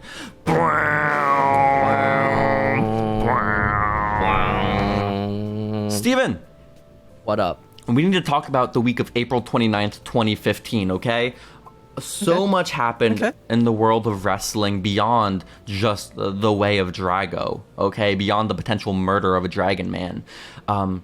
Because joining the list of casualties from this week is, unfortunately, and I hate to break this news to you so many years later, to reopen this wound, Steven, Vern Gagne has passed away. No. God rest his soul. Who is Vern Gagne? I feel bad for laughing at someone dying, by the way. You don't know Vern Gagne? No. Like the guy who was like in charge of the AWA? I never watched AWA. Well, no shit, you didn't watch it. We weren't alive for it, but I'm aware of it. Exactly. You're aware of it? Dude, I don't watch 80s or 90s wrestling at all. John Cena based his first little You Can't See Me shirt off the AWA logo, man. Oh. I have the AWA logo up here on my cork board. Why? Because someone ordered a wrestling t-shirt with the AWA logo on it, and I printed it twice on accident. Yeah. You just have one? No, I just have one, yeah. But Steven, rest in peace, Vern Gagne. Would you like to provide a eulogy real quick? Okay. A pretty good man, you know? I don't know. Maybe I had beef behind him. Who knows? Yeah, I wouldn't say pretty good man. What if he was terrible? He was like alive in like the 50s and stuff, you know? I can't imagine. It's fair. Yeah. But in addition to that, Steven, more devastating news from 2015. TNA is continuing to go downhill. We saw Taz walk out on the company most recently. We heard that they weren't paying their talent. Is this when it was Impact or still TNA? This was Impact. This was like right around the transition where they just switched over to Impact officially. Yikes. And the production crew now is speaking out. The production crew is saying that none of them have been paid for any event since February. And again, we are at the end of April now, okay? Dang, it has been months since they were paid for an event. How are they paying their bills? I don't know. Well, they said that they just got their payment for the January shows that they did, but each of them were shorted $1,000 on their paycheck. So... Oh my gosh. Yeah. Could they sue, like, theoretically? Well, it's like you can sue, but the company is already in such dire financial straits. Where's the money going to come from, you know? TNA. Well, all of the money. Okay. All their money, all their $2 from that Dixie's they have parents, over. maybe. I could see that. I could see that. Maybe. And so that's kind of where TNA is at. A little bit sad. Also, Jeff Hardy just broke his leg in a dirt bike accident. So. Oh, I saw that. More sadness. Video. Yeah, no, that video was a video they released everywhere. Why'd they release it? You know. I mean, they had it. Why not release it, right? Someone getting injured. Not just someone. The charismatic Enigma, Steven. You know, it's a big deal. That's a big deal. But no, this kind of sucks for TNA. This is not good news on any front. And adding on to that, Billy Corgan has just signed to TNA Creative. So, no. Billy Corgan, of course, the downfall. The same man who has booked Trevor Murdoch and Tyrus to be the headlining feud of his promotion in 2022, which is cool. That's fair. Yeah, is that a match you're interested in, Steven? Brodus Clay versus Trevor Murdoch? Maybe in hindsight, you know, we think it's bad, but like in the future, when we think about it, it's like, oh man, Brodus Clay is awesome, guys. No, because right now is the future. Right now is when we could look back and be like, oh, the Funkasaurus actually ahead of its time. I heard his biography. No. That Titus guy. I have no interest. It's probably like half about politics anyways. Isn't that interesting to you? Just learning about wrestling politics. No, it wouldn't be about wrestling. Like, I mean real life politics. Oh. Yeah. Dude's a correspondent for Fox News. Is he actually? Yeah. That's crazy. I don't know why they want fucking... Brodus Clay? Brodus Clay. The Brodus. The Funk Man, the Funkasaurus, man. You know, Xavier Woods' older brother. That's... Hey, is that real? I don't know. I remember there being some like weird storyline shit when Xavier debuted. Maybe like Wait, what? I don't remember. Like Xavier debuted with him and the Funkadactyls, and they were dancing together. Didn't he have like some story where he was like related to Brodus, or maybe like related to R-Truth? Like, I feel like they made him someone's family member, and at the time I was like, no, they're not family. I don't think, but maybe I'll have to. There was that one angle where he cucked Brodus. Xavier cucks Brodus. Yeah, let's go. A common theme in this man's career. Shouts out to Xavier, man. This is awesome. But Billy Corgan joins TNA, Steven. I didn't realize Billy Corgan was like such a mark. You know, and I mean that in the most respectful way possible. But this man wanted so desperately to be involved in wrestling. That's crazy. He was willing to work for TNA's creative. Yeah. But at least Freddie Prinze Jr. would have joined TNA. Probably not, no, because that man, he worked for WWE Creative. That's a little bit more respectable, you know? Fair. Yeah, I know it's fair. So this is the state of TNA. How do you feel about it, Steven? Were you watching in 2015? Man, what's happening in 2015 TNA right now? Who's champion again? Is it Lashley still? Probably. Maybe EC3. Because Broken Matt doesn't show up for like another year, which is sad, you know? Well, Broken Matt, some people cared about TNA again, right? Yeah. Well, I mean, they didn't really care about TNA. Well, they didn't care about TNA. They cared about Broken Matt, you know? Which is a different story. It's interesting. But over on the WWE front, front, it's a little weird. Yeah. On the WWE front, Steven, this is the week that officially the curb stomp has been banned. Okay? No. So is this sad. after like he threatened to murder Edge with the curb stomp? You remember that segment? We talked about that segment, but that was like back in like November of 2014, I think. Yeah, that was like when we started. He held Lucha. Edge hostage, right? He's like, hey, Triple H. Oh no, was it Triple H or was it like someone else? Was it Christian? Who was he threatening again? John Cena, I think. Oh, like, hey, John Cena, I'm gonna murder Edge right on live TV. No. And I was like, oh no, don't do it, Seth. Don't murder my friends. I'll do the match, man. Don't do it, Ryback. You're right, Steve. Don't do it, Ryback. Don't do it. But the curb stomp's officially banned. And this comes only a few weeks after that sick-ass curb stomp into an RKO at WrestleMania. I don't know why this is the time to ban it, man. Well, maybe it's because like curb stomping is pretty non-PG, you know? I guess so. The wrestling news blog lady, I think she was a little confused because she wrote a whole like it really was a eulogy to the curb stomp, and talking about how it's so dangerous and like how there's a lot of risk of like injuring your opponent's head and their brain and concussing them, which that was never the case. That's how it works. No one was hurt by the curb stomp. It was the buckle bomb that Seth did that fucked people up. Okay. I mean, they just don't want kids doing the curb stomp, you know? I think that's more what it was, right? It just looked too gruesome. But wrestling news blog lady was very confused, I think. She was talking about how dangerous it is to perform. I know. They fall slowly to the mat. It's crazy. So devastating. But yeah, no. On their hands, man. If we're worried about the safety of our performers, we're getting rid of that buckle bomb, man. I think they did, though. Didn't they actually? No, Seth always does it because whenever Seth does it, I'll think to myself in my head, the great call for it is, that's going to sting. You know, that's what they say because, you know... Rest in peace, Sting. No, I don't know. Okay, well, Sting died. He's still wrestling, you know? You know what? Sting is still wrestling. Fuck Seth Rollins. He couldn't keep him down. That's a good point, Steven. That's a very good point. He had one job, Seth. He did. More WWE news is that WWE has released The Marine 4 this month. Okay? What? This is the second Marine movie that The Miz is starring in, following... Before he dies?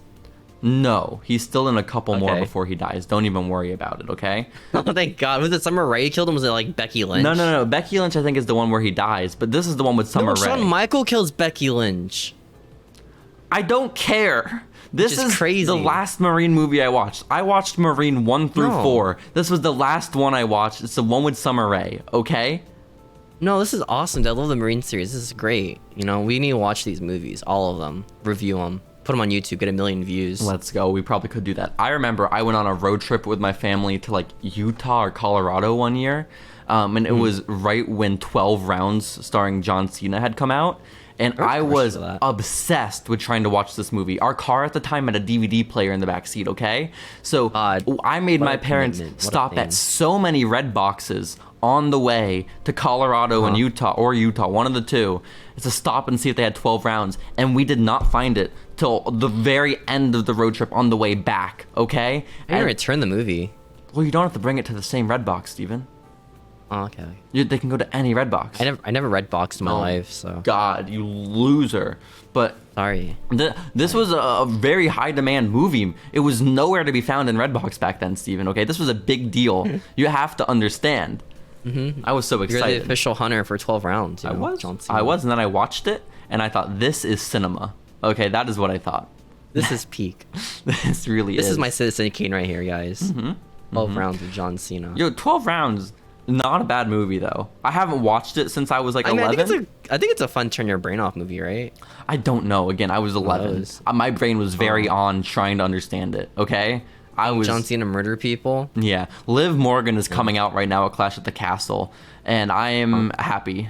Dude, this rip is so big. Oh my gosh. Yo, Liv looks awesome. Yo, Shayna looks crazy. She looks like you Wolverine. seen that one video of like Liv like doing submissions on Matt Riddle?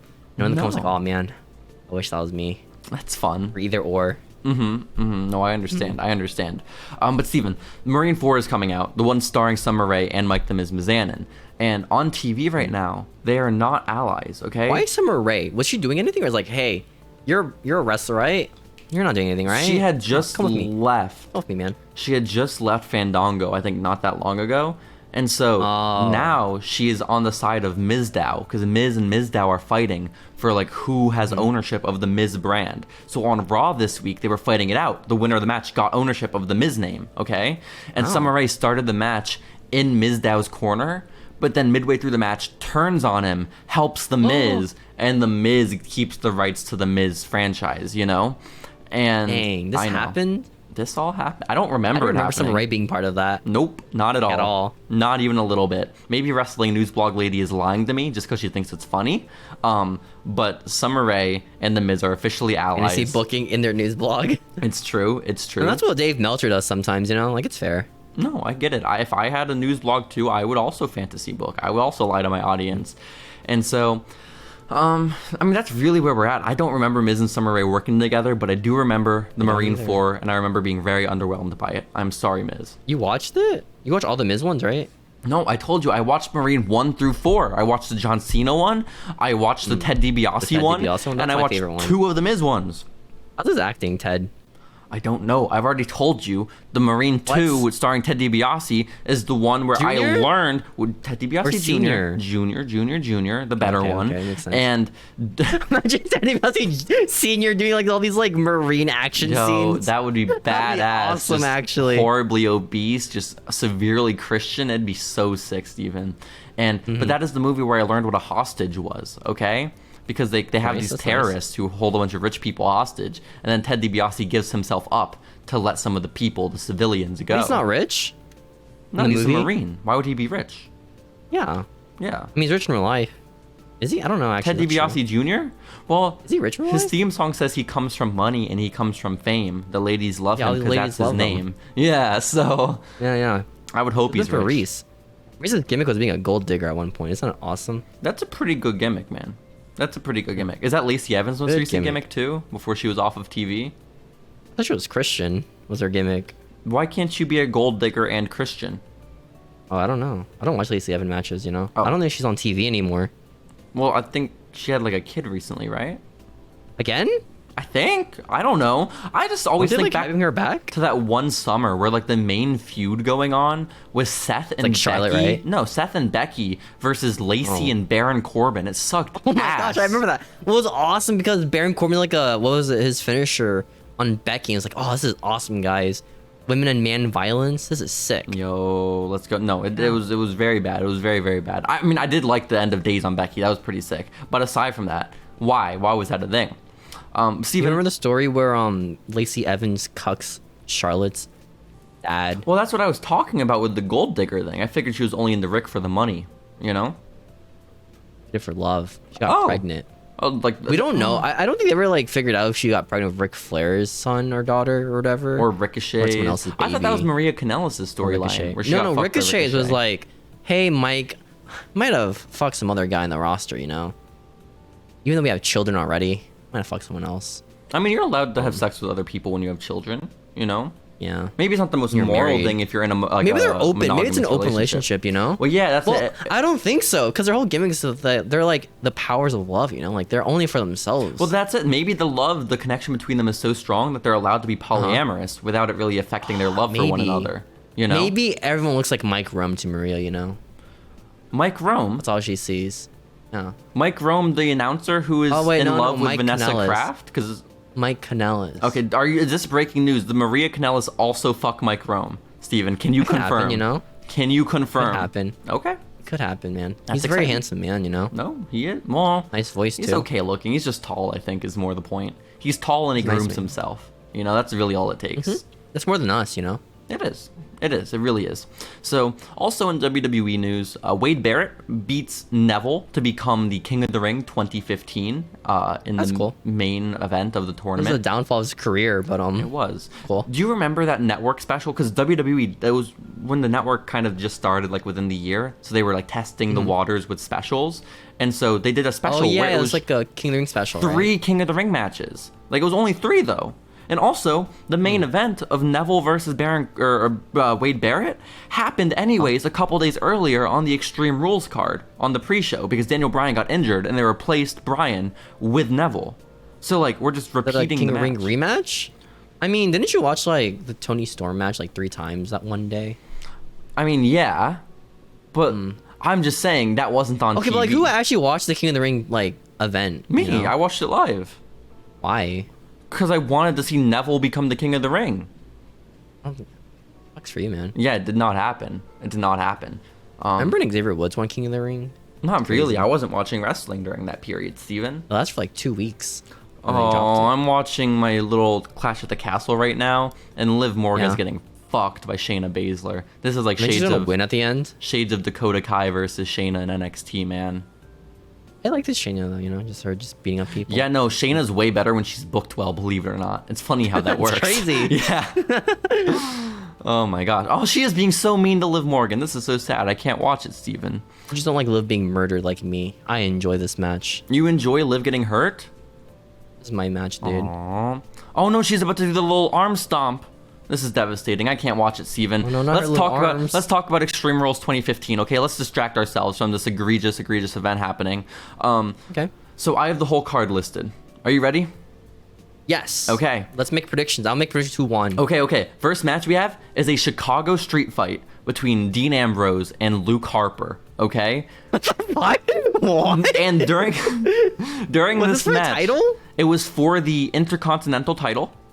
And during this match, well, maybe it wasn't for the Intercontinental title because I think Daniel Bryan won the Intercontinental title, and he's off of didn't he TV retire that injured title? right now. Well, I don't think he's announced he's retired yet. So I think this may have been a non-title match. But the highlight from it is at one point, Harper and Moxley, they battle themselves into an SUV, and like they fight into an SUV, and then Dean gets into the driver's seat and he drives out the arena. And the match is still going on because it's a street fight. Okay? Right. So that's the opening segment of the show. Wait, so the match is still going on, Yep. right? Like throughout the night. Mm-hmm. Is it just pan to them ever, or is it just like? Well, we'll get there, you know. But right now, as Okay, so I can't decide the winner yet. Right? oh, you 'Cause it's can't. not- Okay. My bad. Yeah. Well, next up, while yeah. they are away in the SUV in Chicago, we have a Kiss Me Arse match between Sheamus and Dolph That's like Ziggler. gimmick matches this night. Well, it's Extreme Rules. It's all gimmick matches. Well, these are like weird gimmicks, you know. Well, Street Fight isn't a weird gimmick. Kiss My Ass is a little. I mean, bit of a street weird fight. one. We drive off into the actual streets of Chicago. Okay, no, that is a little weird. kind of weird. But Kiss Me Arse match, Steven. Who wins, Sheamus or Dolph Ziggler? Maybe Sheamus because the match is named after him. Okay, maybe. Well, how about this? Two separate predictions. Who do you think wins the match, and who do you think has their face shoved into an ass?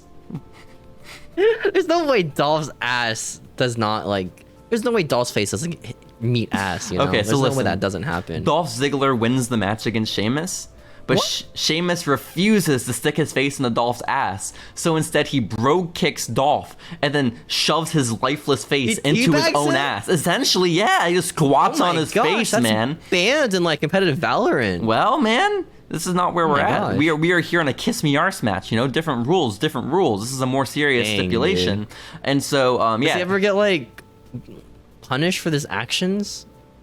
I mean, of putting his face in his ass. No, I like to think that didn't this have the right to do that. I like to think this wasn't an officially sanctioned match by WWE. Sheamus just really, really wanted to shove his ass into his face, man. You know, so this is the rule. Yeah, I think so. It's a made up. It was a house rule. It was. It really was. Next up is the New Day versus Tyson Kidd and Cesaro. Okay. Probably a fun match. I don't think Cesaro wins, right? I think New Day wins, right? Well, keep this in mind, okay? The champions going into this match are Tyson Kidd and Cesaro. The New Day I think they lose it here, right? have never won tag team gold before, Steven, okay? Yeah. So, you're thinking the New Day. This is your official pick. Well, I remember fucking Tyson Kidd didn't hold the title for that long. Okay. That's probably... like 2 months, I'm pretty sure.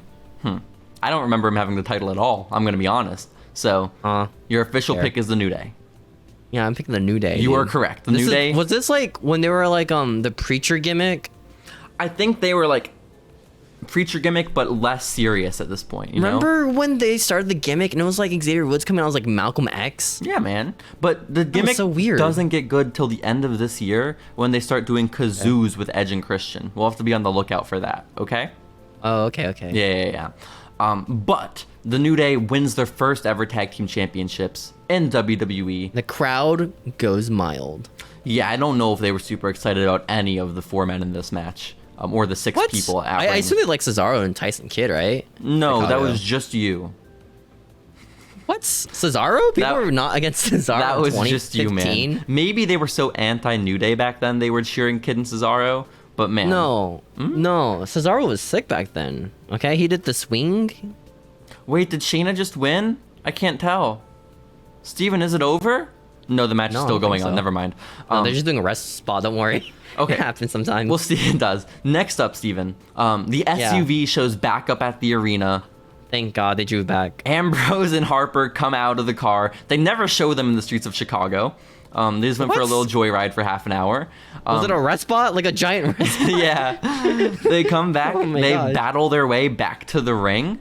And do you have your official prediction? Because this is where the match ends. What match is this again? Oh, Luke Harper won? Well, I think Dean wins, right? Dean does win. The wacky man. Poor Luke Harper. There we go. Luke Harper. This is so Did you sad. like Wacky Dean? I liked Wacky Dean. I don't know why. I liked Wacky I know he Dean. hates the gimmick. I liked Wacky But like, Dean it just fits him. for the you know? sole purpose of them calling his clothesline the Wacky Line. Okay, because that Yeah, shit she is called the Wacky Line. awesome. Yeah, the rebound lariat being the Wacky Line is some crazy ass shit, and I will forever call it that. I've Is never Liv heard about to him ever win? say the Wacky Line. No, Liv just got trapped. Liv is in the finisher that Shayna does, the one where she chokes people out. Oh no, she can get choked out? Okay, Liv Morgan is powering out of it. She does not have that strength. Okay. Morgan, it's powering out this former MMA my fighter's God. move. The Kirifuda clutch, I think it's called. Something like that. Now she's in an armbar. She rolls to the ropes. Okay, guys. Liv Morgan has become an MMA expert since she fought Ronda Rousey. This is huge. Remember, she trained with Matt Riddle to counter this She move. did. In that she one really video. did.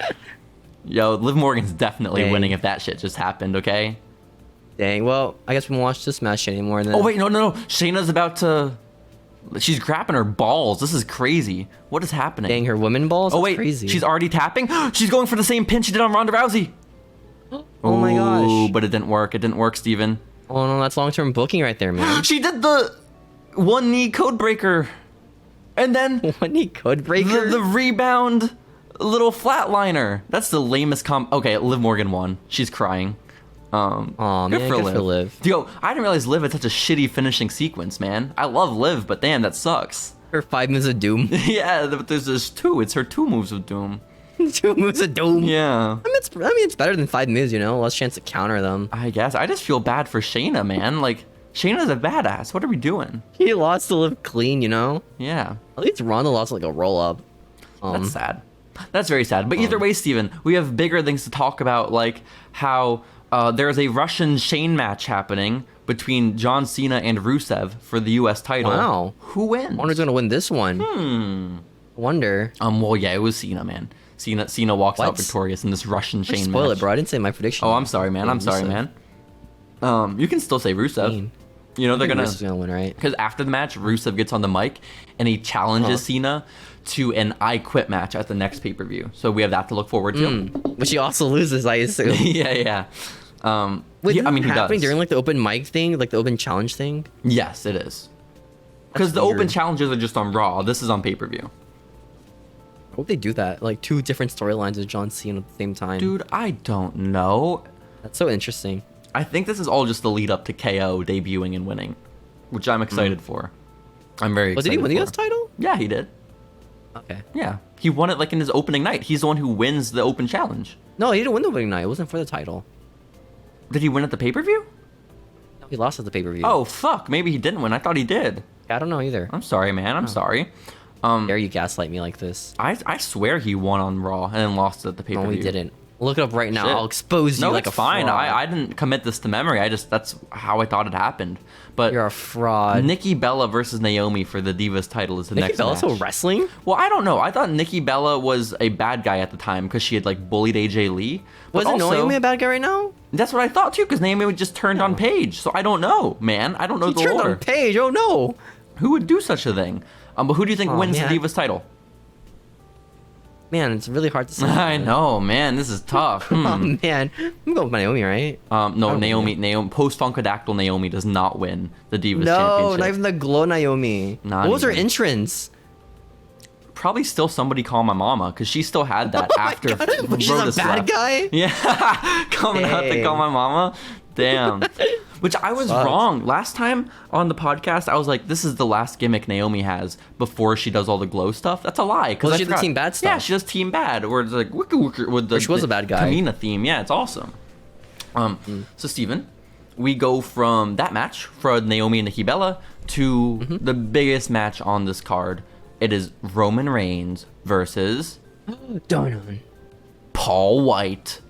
Who Wow. do you have in this non-title singles match at Extreme Rules? A singles match. Is it Roman Reigns 15 minutes? Roman Reigns does win. I don't have the time on it, unfortunately. Dang it. Yo, did Byron Saxton and Corey Graves both show up in red suits? Because that's so sad. Do you That's pretty see? alpha. I don't That's think pretty that's alpha, dude. intentional. I don't think that's intentional at all. Pretty alpha. But okay, Steven. We go from Roman and Big Show. Roman won. Yes, he does. To the main event of the show.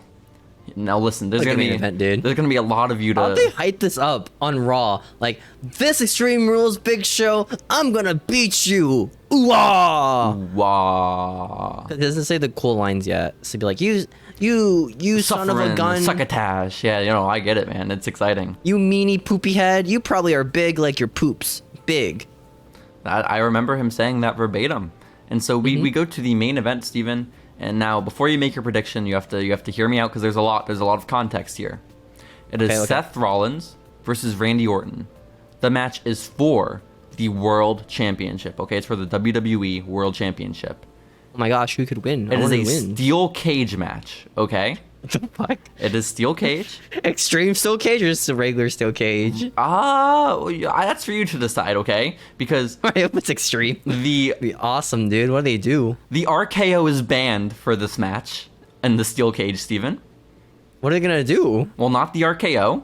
At least not Okay. Randy. Kane is the gatekeeper for this match. Corporate Kane is the gatekeeper. Whatever that means. This match setup is so stupid. And J&J Security are also there, and they climb into the thank cage God. very quickly. Thank So, God. who do you think wins Can you this RKO match? them? Can you? No, the RKO is J&J? banned, bro. Shut Oh up. no, dude, that sucks for like a main event. You know, like, oh, you can't do the RKO this match, dude. Like, oh, I know, right? That sucks for the main That event sucks. all around. Like, this match is gonna be such a schmoz. Like, obviously, you know, like, oh man. no matter what happens, wonder it's who would not win. gonna be a happy ending. Wonder who's winning, man. Yeah, who's your prediction, man? Who walks away? Randy Orton wins with a pun kick, right? Well, unfortunately, no. Seth wins by escaping through the door. So. No, not the door. Oh fuck, this sucks, bro. Imagine feel about being the door? there. The door I sucks. love when they walk through the door. It's like the worst thing ever because like it's such an easy win, you know? Yeah, man. Well, the whole point of a steel cage is like there's no escape. Gotta like climb. You're doing the steel cage because you're held in close quarters. The fact that escape is a viable way of leaving. As a little kid, I thought it was awesome. The cool way of escaping, you know? 'Cause the cool way is like you climb out like a jungle man. The cool way is you climb to the top and you do a backflip out of the ring. Okay, this is the ideal way. Cody, you jump back in. You do. You really do. Man. And so This is awesome, dude. that's what I was love this looking match. for. I was looking for Seth was Rollins great. to just dive headfirst off of the cage, you know? But that I like whenever they do the cage opening stuff, it's always the ref like struggling to open the door, like the most basic function a thing can do. Well, don't worry, it wasn't the ref this time. It was Gatekeeper Kane. So Oh man, how do these locks work? I don't know. Damn. It's just too hard. I'm pretty, if my memory serves me correctly, this is the match where Kane drags Seth out of the ring. So it's not even Seth like crawling, he's dragged out. So You can't just throw him over the ring. That would've been awesome. I know. Kane gets in and chokeslams him off the steel cage. Yo, that'd be awesome. What a great match. I know. This is fantastic booking right here, guys. It really is. That was the week of April 29th, 2015, Steven. Peak Man, wrestling. what a great pay-per-view. Yeah. Really, truly. We got to go back and watch Extreme Rules 2015, man. Just for like our own enjoyment. Mm-hmm. It's obvious. I want to know the build up for that Big Show and Roman Reigns match. Like, what was the story there? Why? Why did this happen? Why did this happen? Why did this happen? It's like, if we ever... Oh, they're doing the Dominic match next. Let's go. Dominic's not fighting, man. This is a tag team match excluding Dominic that's about to happen at Clash at the Castle. That's his whole gimmick, is being a tag team wrestler. Well, it's not happening. It's not happening today, Steven. What is happening is our current event segment that we have to get to.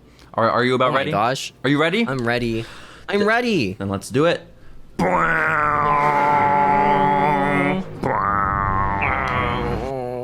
Steven! What up? We have to talk Man. about all the happenings in the world of professional wrestling in the current Dude, a day. lot happened this week. Oh yeah, A lot. A lot happened. We're the lore Like right now, keepers. is a pay-per-view going on right now. Yeah, Not guys. Like the episode airing when it comes out, it won't be happening. No, right it's now. happening live in this moment. And breaking Yeah. news: Liv Morgan is now a mixed martial arts technician. This is That's huge. crazy. Good I for know. her. I know.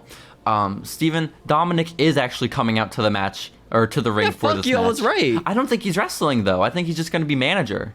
Is it a 3v3? I think it's a 3v3. No, it's not. You think Rhea Ripley's going to be in this match? Yeah. No, that ain't happening. What? It is not happening. What is happening, Steven, is biggest news in current events this week. I was walking to my car, or back from my car to my apartment the other day here at my apartment complex. And Right. there's this guy who I always pass in the hallway, and he's always very nice. He always like says hello, right? And I appreciate that. He makes eye contact. And today I made eye contact with him, and I said hello. And I looked down, and Steven... It was Patrick Clark. No, man. Oh. My neighbor was wearing a Roman Reigns t-shirt that said head of the table. Yo, was it the good one? The daddy one? No, it wasn't Acknowledge Me Daddy. It was him like doing the Superman Was it punch. Big Dog? It was more Big Doggy, and it said Acknowledge Me or head of the table, something like that. No, I want a Big Dog shirt, dude. This thing looks awesome. Yeah. Was it a pit bull? No, it's a hound, just man. like- They're the hounds of justice. a hound? Yeah, it's always been a hound. Or was it a bull? I always thought it was a bulldog. I don't know No, why. it's always been a hound. Oh. No. Hounds of Justice. Yeah, man. Bulldog That is makes sense. British bulldog. Those dogs don't really look that intimidating. You know? Imagine your gimmick being a bulldog. Yo, imagine your Suck. gimmick being you bring a shoot bulldog to the ring, because that shit is awesome. Okay? I mean, is that what like what's his name? Teddy Hart does with his cat, right? That Just is, bring it cats is. to the ring. Shades of British Bulldog. Teddy Hart he took a page out of the book, man. It was awesome. It was Doing pretty well for his career. sick. Exactly. But shout out to my neighbor that has the head of the table t-shirt. Did you ask him like, hey man, I also like the Tribal Chief Oos. No, he was mid made out. conversation with some dude walking his dog. So little Maybe dog. he really likes dogs, you not know? a big one. Not a big one. Maybe he's just really into dogs, Maybe man. I he don't is know. very into dogs. He saw it for clearance on eBay. You know, it makes sense. Or like Ross or something like that. It makes a lot of sense. You think people did a hot topic about like Bullet Club t-shirts? Like, oh, that looks awesome. Definitely. The Bullet Club? That sounds sick. I love that band. Yeah, I love them, band. I think so, probably. But Steven, speaking of Patrick Clark, since you want to bring him up, he is in our current events this week because the Velveteen Dream was arrested on, I guess, a drug charge over in the great state of Florida. Twice actually this week. Oh wow, I didn't hear about the second time. What happened then? The beating. What? I don't know what you said. I don't know what you said. Oh, he beat someone up. Oh, he beat someone up. Assault. Yeah. Who'd he beat up? Assault. Let me see. Arrested twice. Don't just lie about him like this, man. Like, I know He's been arrested twice in the last 6 days. Okay, I know the drug charge. Possessing drugs. There's one. Yeah, of that's them. the one I know about. Please don't tell me you lied about him assaulting someone, man. No, trespassing and first-degree battery. Okay. That's different from beating someone up. I mean, a little bit different, but like, he definitely didn't it doesn't sound like he had just outright assaulted someone, you know? I don't think. I couldn't tell you exactly what battery is, but it doesn't sound as bad as like assault, you know? What is battery? I don't know, man. Maybe it's assault when you trespass. that could be it. Maybe. I don't really know. Oh, it's when they try to commit a felony. What felony? I don't know. So he probably didn't beat anyone up. He probably just tried to steal or some shit. Probably. Poor Patrick Clark. Why are you lying on Patrick Clark's name? I don't think we really care about Patrick Clark's name anymore, man. No, but he cares about his name, man. Okay? You think that? I don't know. I'm so sad. I hate admitting it now, but Velveteen Dream was my favorite wrestler and like a large part of why I watched. I don't think he's coming back, guys. No, I don't think so. He's coming back. You know, the Usos drinking and driving. That's pretty cool. I was drinking earlier. Now I'm driving. Yeah, exactly, Steven. I mean, to be fair, comparing texting minors and like asking them for shirtless photos, and then getting arrested on a drug charge and then trespassing on private property, like the combination of those is not as bad probably as more than drinking and driving. Probably more drinking and driving because there was no manslaughter with the drinking and driving. The Uso has not killed somebody Usos yet. Killed a guy. That would be drinking worse. And driving, this would be worse, but we're not there yet. We're not there yet. Okay. Oh, it's gonna happen apparently to you. That stinks, man. Poor Usos. It's gonna happen to me? No, I'm gonna get killed by an Uso eventually. Oh shit! Oh my god. The survivor's guilt. Suck. Oh my god, you're right. You're right. I forgot. Maybe you're the one who that. survives. You know. I forgot about our fantasy booking. Well, Steven, we don't have the fantasy book. booked Usos drunk driving and dying? No, I never said they were drunk. I just said they got into a car accident with Sami Zayn, and Sami Zayn and Jimmy Uso died. There was no drinking involved. If Sami Zayn's in that car, there is no drunk driver at the wheel. He's the driver in that situation, right? I feel like. Exactly. It just happens that Jay is the only one who survives, okay? Oh no, he wasn't even drunk. No, poor guy. He really wasn't. But Steven, we have no need the fantasy book anymore because all of our wildest dreams have come true. The new SmackDown and Raw Women's Champions are Raquel and Aliyah. Let's go. That's cool. People are against it apparently. I don't know why. Well, because they're not a real tag team and they're both subpar wrestlers, and the alternative was Dakota Kai and Io Sky. I mean, I just think it's fucking funny. Yeah, no, like I love that Aliyah is champion. It's awesome. I have such an attachment to Noof ever since that show Breaking Ground. So, like, I am a massive Noof supporter at all costs. I mean, like, it's not gonna last for like another 2 months, you know? I hope it does. I hope they become the most longest hated tag team in all of wrestling history, okay? Did you hear about that one person that got their sign taken away? It was like Sasha Banks' signs. Oh, where it was like, we want Naomi, not Jobber Botch Banks. Yeah, I want Naomi, guys. That's what I want. Hell yeah. Well, Steven, we're not there yet. Okay, well, actually, I have no Sasha news on my current events, so I don't really know what to talk about. She posts photos on Instagram that look good, but aside from that, Cool. I think she's just living life, you know? She's living her Star Wars life, you know? Yeah, I con think so. appearances, staying 6 feet away from nerds. I think so. Life for her. I saw the one video of Raquel wrestling a match, and then some dude in the front row yelled, "Raquel, where were you on January 6th?" And then she looks up and she shakes her head, you know? So I guess like that was she a thing? Was that a thing with her? No, not a real thing like Jericho's wife, but I guess she is conservative, you know? So like that's... And the biggest crime ever. I know, honestly. Well, Steven, maybe an even bigger crime was committed this week than even Velveteen Dream. Velveteen Dream, an actual crime they did like twice in the last week. And that crime is that FTR, Dax, and Cash will not be in the Fight Forever video game.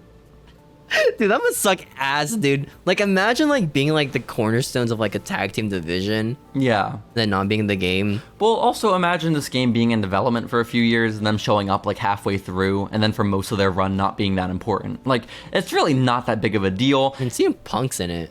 Yeah, but also CM Punk's gonna sell the game. You know? That's true. That's true. Yeah. That's fair. I don't know if you put Dax on the cover, it's gonna have the same effect.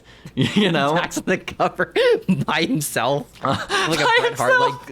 like teddy, like a Bret Hart like teddy bear. Holy shit! No, you're right. Like the alternative WWE 13 cover, the Canada one, where it was just Brett on it, but it was just Dax. Let's go. That'd be some awesome, crazy guys. shit. But like, I mean, I don't mind it because they've come out. The AEW Games team has come out and been like, yeah, this game is like long term. We're gonna have a bunch of DLC. So that's probably what they're Well, yeah, gonna I do. assume it's not gonna be like a yearly release, right? Yeah. So like, It's AEW. They're not getting if FTR is like the headliner of a DLC pack, people are gonna buy that. You know. So There's also just the chance that this game just flops and there's no DLC whatsoever because of the sales being bad. they could still put out DLC even if the sales are bad, right? Or Or just like, well, they might like already made the characters themselves and just release them anyways Yeah. like DLC Yeah, afterwards. yeah. Usually happens anyways. maybe. I'm pretty sure that maybe. if they have models, they're just gonna be DLC like a month from now or something. Probably. I hope Hook is in it.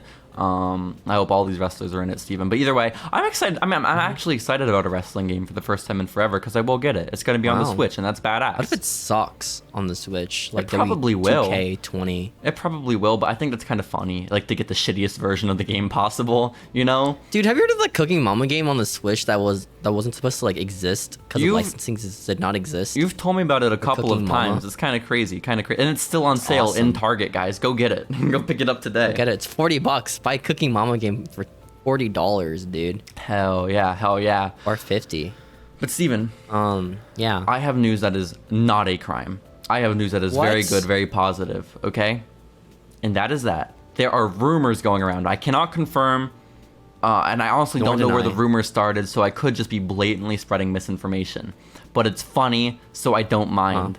Apparently, and allegedly, Damian Priest Allegedly? and Matt Riddle have sex with girls together. Okay? Oh my God, This that's is awesome. awesome. I know. This is an incredible time. Well, I mean, the allegations are pretty bad for this, like context-wise. Wait, what do you mean?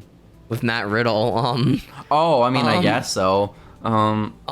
Well, didn't she like renege on those allegations or something like that? Maybe I don't really know either. I don't pay attention to these, to be honest. As long as the sex that Damian Priest and Matt Riddle are having with strangers is consensual. I mean, Matt Riddle just divorced his wife, It's like, good for him. Exactly. And so now he Like and in the Archer of threesomes. Infamy can just, have a grand old time. Threesomes of Damian Priest and Matt Riddle. I mean, I get it, man. If Damian Priest and Matt Riddle approach you at a bar, I don't know, man. You're not turning and running, are you? You throw yourselves into those men's arms. I mean, if it's Matt Riddle, I don't hear good things about him, man. No, honestly, you don't hear the best stories about him as a person, but he might be fun, maybe, Maybe not, I don't know. maybe not. Allegations have come out, like a lot of people have been allegations against him. Against Matt? Yeah, I thought it was just one person. There are more allegations? more. I feel like you I just can't- spread misinformation on this podcast. No, what do you mean? I'll literally look it up right now. Okay, for you. because I was under the impression it was just that one woman who they had like a it's just settlement like with out Twitter of court. post. It's just Twitter posts that get like 2 likes, Mm-hmm. It usually is. Yeah, that's usually the best source to spread information from. Twitter posts with 2 likes. Granted, that is where I got the news about Damian Priest and Matt Riddle fucking people together, but that's good news. There's nothing slanderous about that.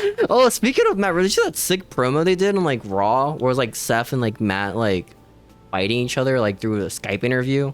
Oh, like and they a just like Skype recreated call. the John Bones Jones and Daniel Cormier interview. Yeah, it was sick. Which, by the way, I didn't talk about it in our week of segment in 2015, but this was the week where John Jones got into like that car accident and was fired from the UFC.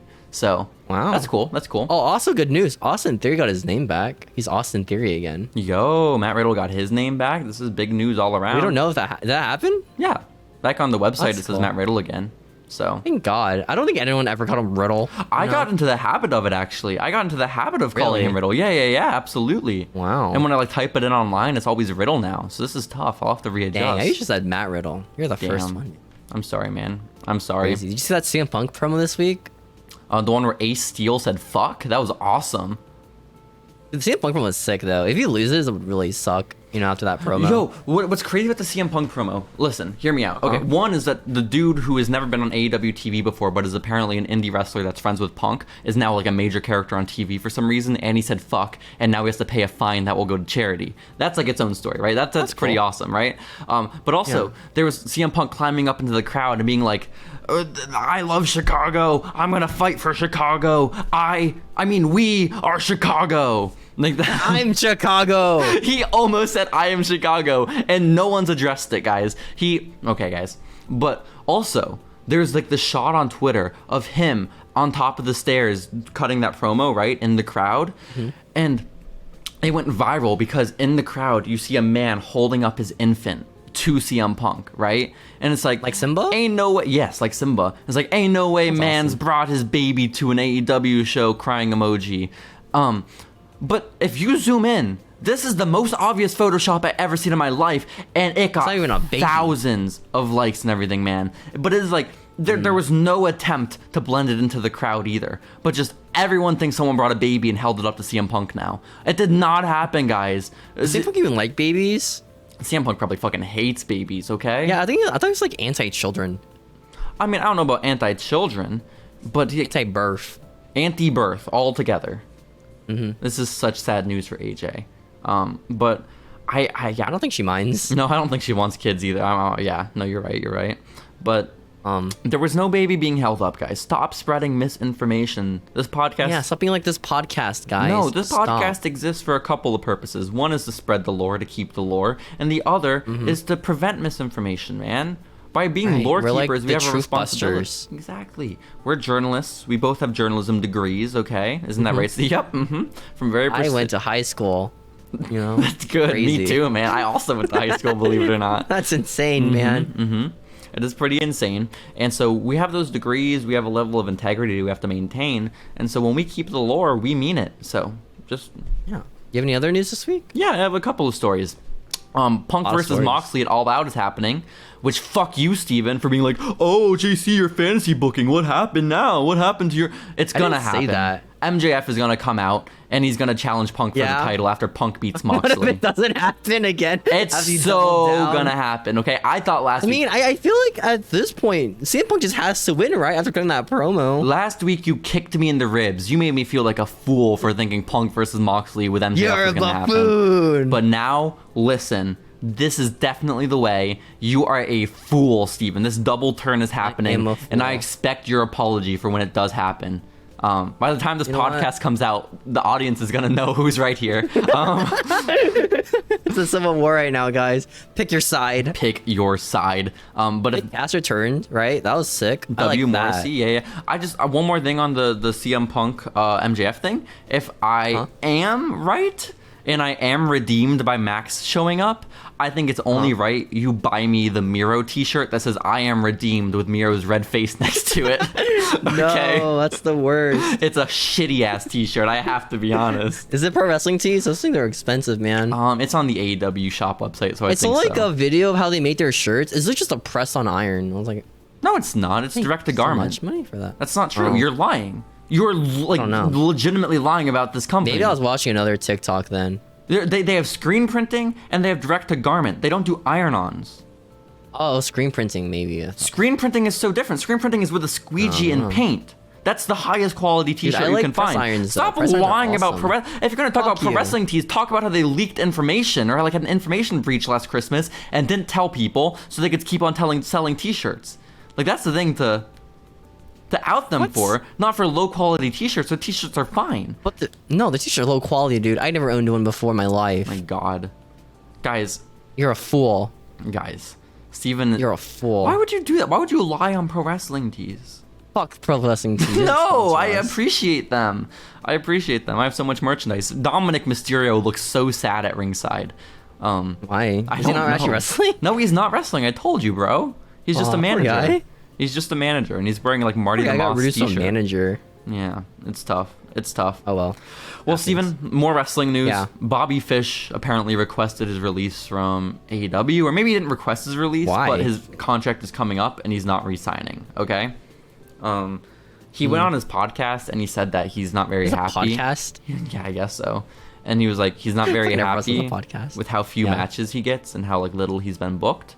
So Makes sense. Yeah, I guess so. You know, this is a request for release apparently. Who's from that? Rumors. Malachi Black. I did see this. I know. this. Apparently, though, it wasn't for creative reasons. It was for mental health reasons. But then some people said it was for creative reasons. I mean, the timing of it, you know? With a shit booking, you mean? Yeah. Also, it's not unreasonable to think that his mental health could be declining because his booking is so shit. You know, these things can be related. That's why. You know, yeah. But apparently AEW denied that release request from Malachi, which is... Oh, no. Yeah, are people against that, or are they for it? I don't really know. It depends on the circumstance, which we don't really know. Because it's not like Alistair's on Twitter being like, hashtag free Malachi, you know? So then, like, if that were the case... Ali shit, it was so funny. Oh my Yeah. gosh. Looking back at that. But, like, What if if that was a shoot, by the way? The Ali Wasn't a stuff was shoot. definitely a shoot. What do you mean? Oh, what if it wasn't, dude?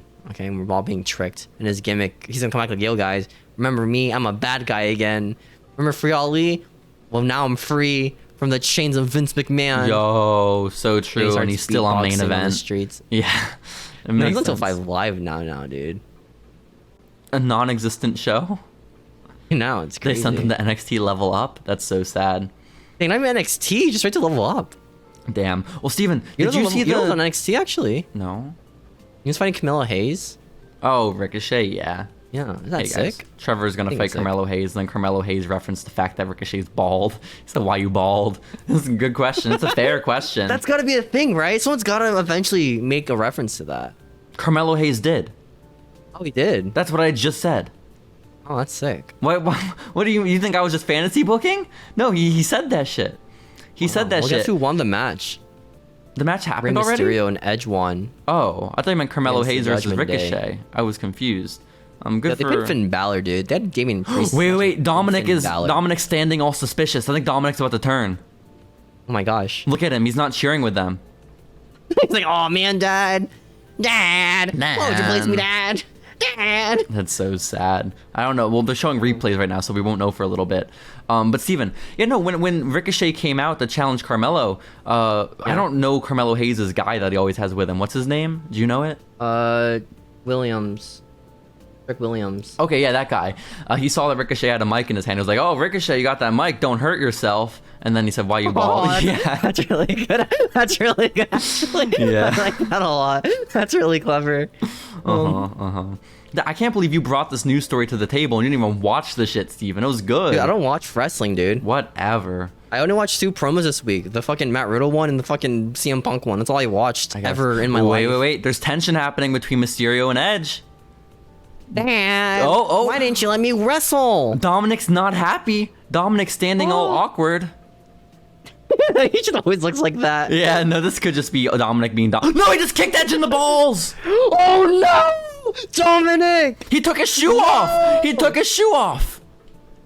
He almost kissed Edge. Triple H. Rey Mysterio just revealed Dominic's titty, and then Dominic covered it up with his shirt. No. No, now Dominic's other titty is exposed. No, Ray is caressing it. No. Guys, this is huge. This is Tune in the to Clash at worst. the Castle right now. This is the worst timeline. No, he just clotheslined Rey Mysterio. Oh my gosh! Dominic Mysterio winning the business for himself. Holy shit. The Judgment Day are laughing. That's awesome.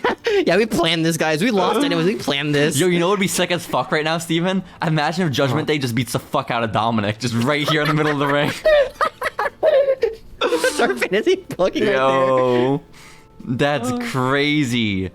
Good for my God. Dominic. So what's with the Brock Lesnar guy thing? Remember the guy at like WrestleMania, like he did his arms, he started like reacting to like Yeah. Undertaker losing. He did the same thing. Everyone is shocked. Rey Mysterio can't my believe gosh. it. Rey Mysterio's holding his heart. His heart is aching for his son Dominic. He broke his knees and his heart. This is awful. No. Edge is holding his inner thigh, which is cool. Shades of Fightful. Fucking semen just spewing out right now. It's awful for him, man. This is crazy. Dominic is continuing to rip his shirt Hulk Hogan style, exposing more and more of his titty progressively. His tattoos is awesome. Oh my god. Oh, the titties are out. Let's go. Steven, this is huge. It'd be really cool if it was jacked, you know, but... Yeah. I'm so glad I could share this moment with you. It's fucking Dominic Mysterio. This oh my God. is history in the making. Is this the end of his career? It might actually be. Are we nearing the end of Dominic Mysterio? That is so sad. Well, speaking of Finn Balor, by the way, I was looking at an interview he did earlier this week, and apparently I saw that one. That one was sick. For a while, he was, I guess, a little bit tired of his main roster run. He had just come back from an injury, and he didn't want to reappear on the main roster when he made his return. He said, "Hey, Triple H, what if instead I go to NXT UK?" And then Triple H was like, well, maybe. But they said maybe. They said maybe, Steven. And Finn was like, yeah, I want to do it. And Triple H was like, okay, but like, we're not going to be able to pay you, right? And then, then Balor was like, oh shit, oh fuck, yeah, fuck, man. And so yeah, the pay for NXT UK was so bad. I liked in that interview. It was like, yeah, I've been starting eating McDonald's every week, man. You know, it's pretty bad. Good for Finn. He's been eating McDonald's. Yeah, apparently like he's been having way too many cheat days recently, and his wife's like, yo, you gotta stop that, dude. Okay? Look at him. He is doing A-okay. McDonald's. He is doing A-okay, man. It's and he also still builds Legos. So why is Kayla Braxton on Clash at the Castle right now? I'm not upset. I'm pleased. She's in the fucking talk show thing they do. Oh, the bump? Yeah. Is that what this is? The bump. Why is Ricochet there in a Hitman jacket? You see that? Florida, that's why. Yo. Oh shit, Drew McIntyre's about to beat up Ricochet. Oh no, poor Ricky. No. Okay. Or Richie? Well, Steven. What were we talking about again? Triple H and Finn Balor. Oh, Finn Balor, right? Oh yeah, NXT UK doesn't pay enough. Apparently he just finished making his Lego Seinfeld set. It's like good for him. That's good. This is a big interview. You can't get interview. that with the UK money, you know? This is a big interview. I used to appreciate all the Sam Roberts interviews he did back in NXT in like 2016. He interviewed Finn Balor, and they talked almost exclusively about Legos. It was crazy. That's cool. I want to talk about him with Legos, you know? Hey, Finn, what's your favorite Lego piece? Name the number. That's a good question. The one with the penis, the one that looks like a penis, that's my favorite Lego piece. Oh. That's what he would say. Yo, Bianca Belair just had her food stolen by Sheamus. Did you see that? This is shades of John Morrison. Yeah, it was a commercial for like Uber Eats. That's crazy. Oh my god. Oh my gosh. Anyways, guys, back to the real news. Back to the real news. Triple H did an interview as well with Ariel Helwani for BT Sport, guys. Okay? Shouts out to Ariel Helwani. He also graduated from Syracuse University's journalism school, so this is a big deal. We know it's professional. We know there's this brotherhood. Exactly, Steven. And Triple H during this interview says, oh yeah, good for AEW. They beat our developmental system in the ratings. Oh no. Which is the best revisionist history, okay? This is wonderful news. Because, Triple H for years was like, NXT is not developmental, guys. NXT is a third brand. I mean, they tried making like a third brand, and it just did not work. No, it didn't work so well, and AEW did beat them quite handedly. Why is AEW has like bigger stars too at the time, you know? Lizzo is like, naked on the WWE pay-per-view right now, Steven. This shit is crazy. No, Lizzo. Oh, Lizzo. The musician, yeah. Oh, that's why is she there? I don't really know.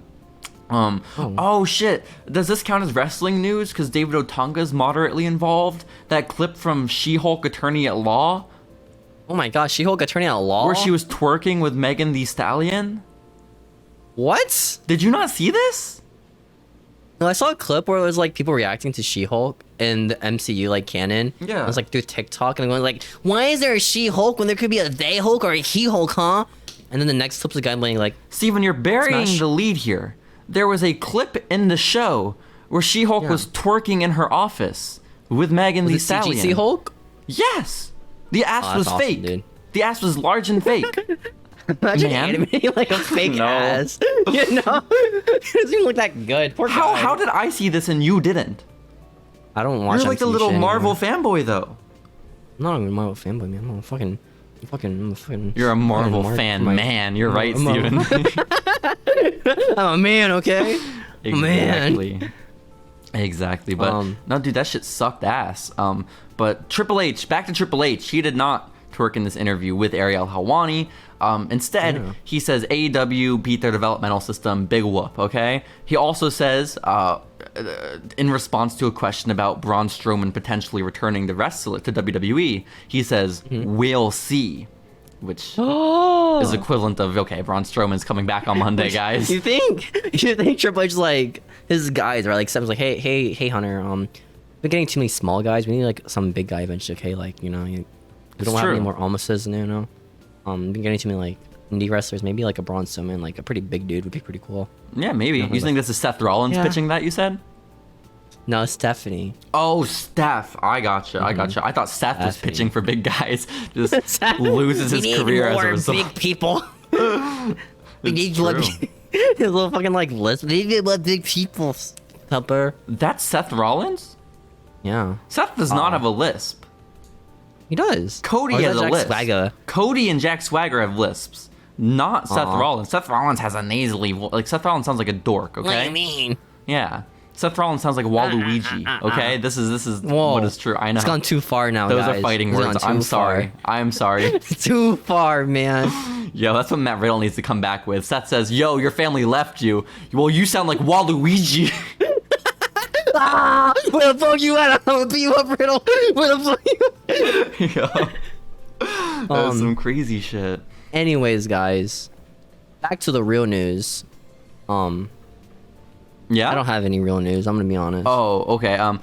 Tony Khan defended the fact that Thunder Rosa had 2 minutes in a backstage segment to vacate her title while CM Punk got 8 minutes in ring. And he said the reason that there was this disparity in time and energy is that CM Punk is a bigger ratings draw, which... Okay, that's fair. Okay, it's true. But also, when you never have Thunder Rosa on TV, how is she supposed to be a ratings draw, guys? I don't really get. What do you mean? She can just get herself over. Oh no, you're right. She's got to do it on YouTube. No, you're absolutely right. She's got to do it in her home promotion. Story with Rosa in it. Well, she has her taco show on YouTube. She legitimately is trying. She does interviews with wrestlers and eats tacos. This is. Which was like dirt on her every time she appears online in some article. Someone's always having dirt on her for some reason. Oh, people just don't like her, you know?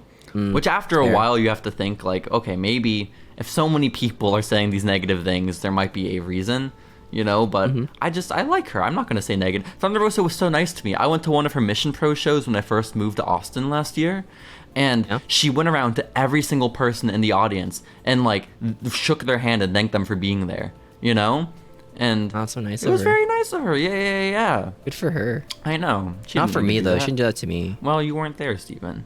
Or you were, and she just ignored you. She did not want to talk to you. I get it. Like the Sesame Street's character. Apparently, just ignore black children. Have you seen that? I did. I thought, was the video confirmed real or no? I legit think it's the actor not seeing the children, and they just happen to be black children. Of course, you would defend the actor, Steven. Whatever. Typical Steven. And that's what literally what they said. Whatever.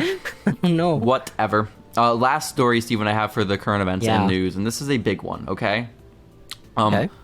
Fozzy has had to postpone multiple shows due to an injury. For COVID? No. Chris Jericho was... They wouldn't do that. No, they would not. Chris Jericho was injured during his match with, I think, Eddie Kingston a few weeks ago at Shark Week. Or no, maybe it was against Mox. I think it was against Mox he got injured. How'd you get injured during Shark Week? No, it was not. I lied. It was against Moxley where he got injured. Bruh. I know.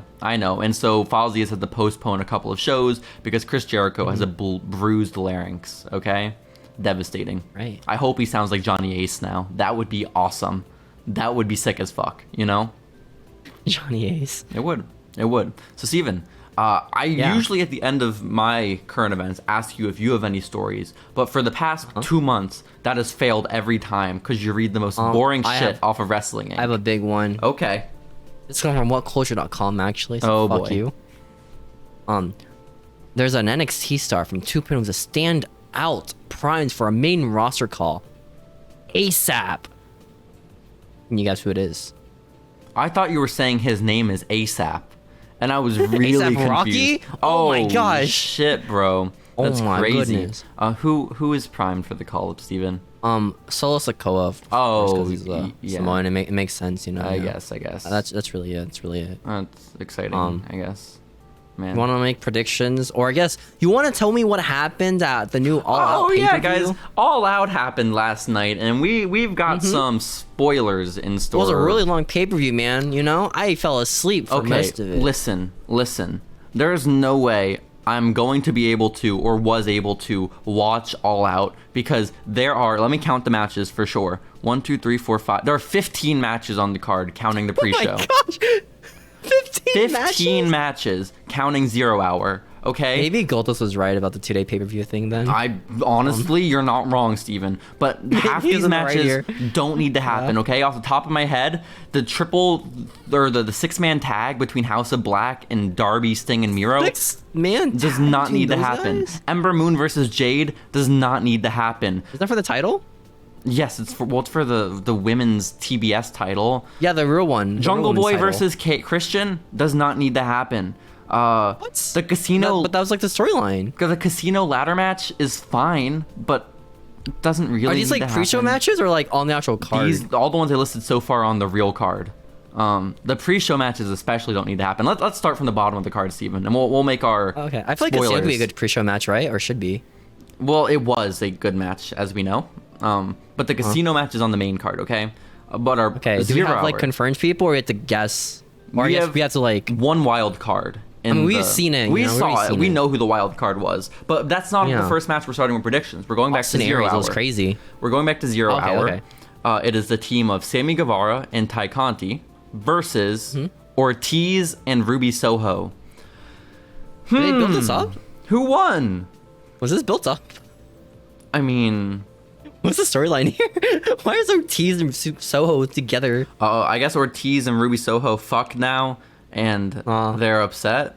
I'm gonna have to say Soho wins with a one, Steven. Pile package driver. Yeah.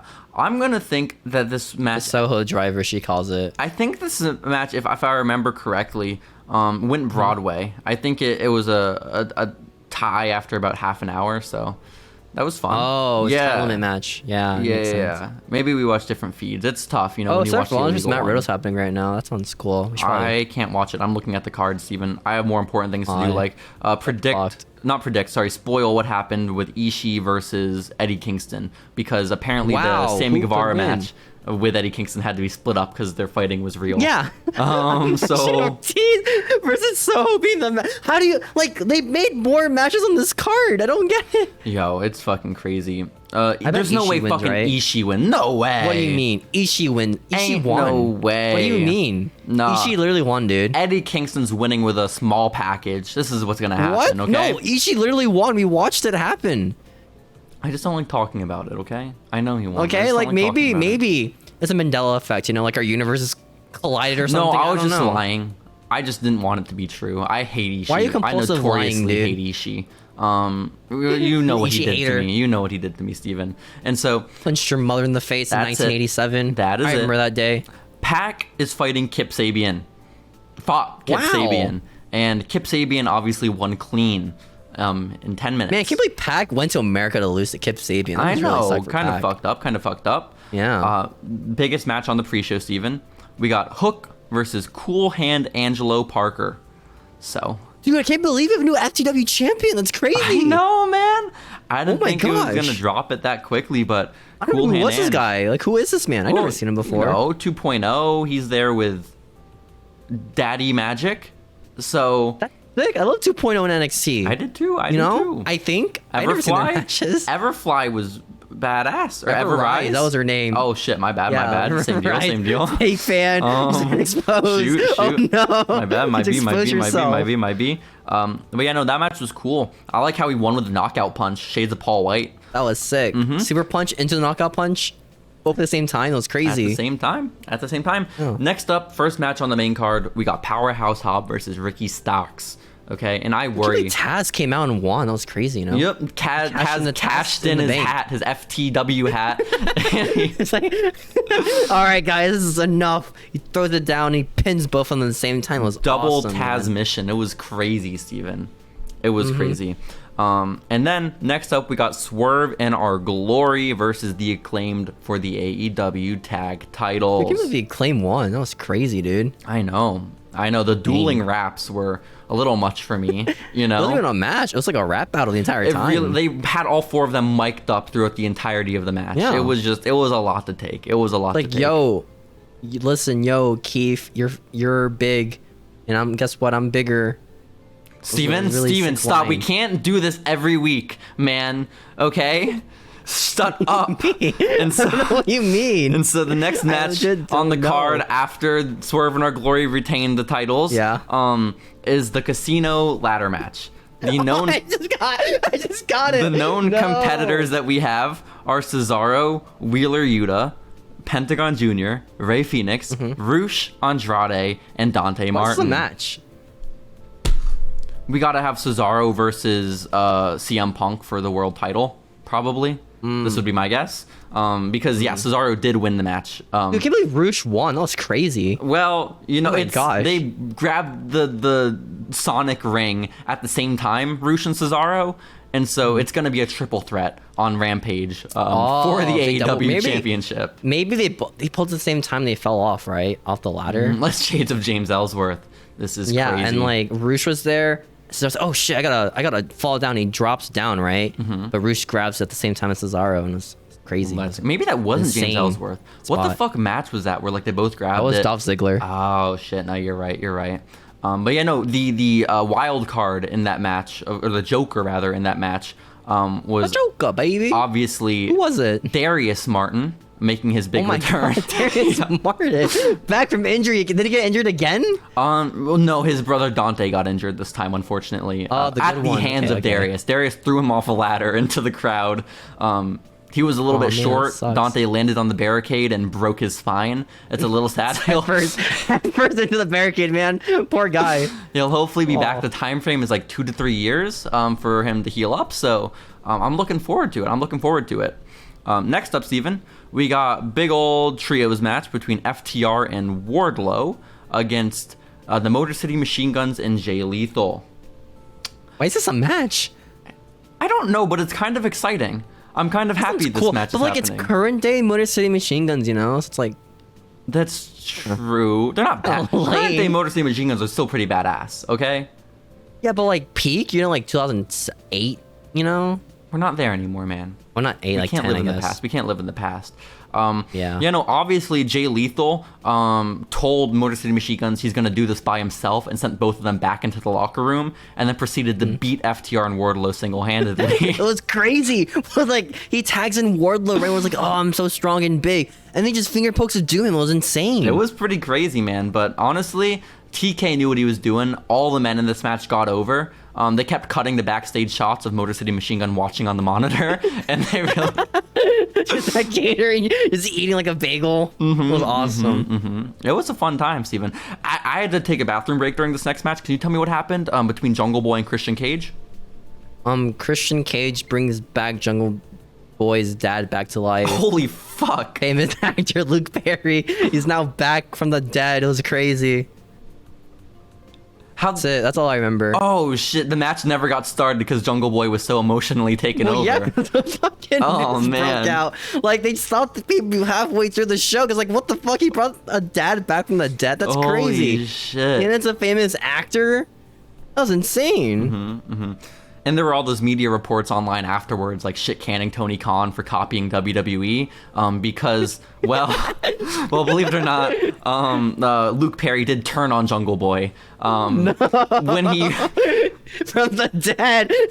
Was like, playing, Dad, I can't believe it. He starts crying in the ring. And then Luke Perry just kicks him in the head. It was crazy. Well, what happened is they were hugging, and then when they separated, you saw Luke Perry's shirt, and it said "Jungle Boy is a pussy." Which he revealed his jacket. He took it off like Superman style, just pulled it out. Oh man. Poor Jungle Boy, man. Poor Jungle Boy. This game said his dad is famous and dead. Yeah. That's tough.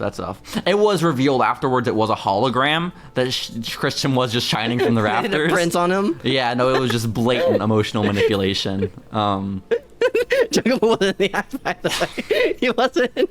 They never told him backstage. match. Oh fuck. Poor Jungle Boy. This is trauma. This is real trauma. Burying Jungle Boy. No.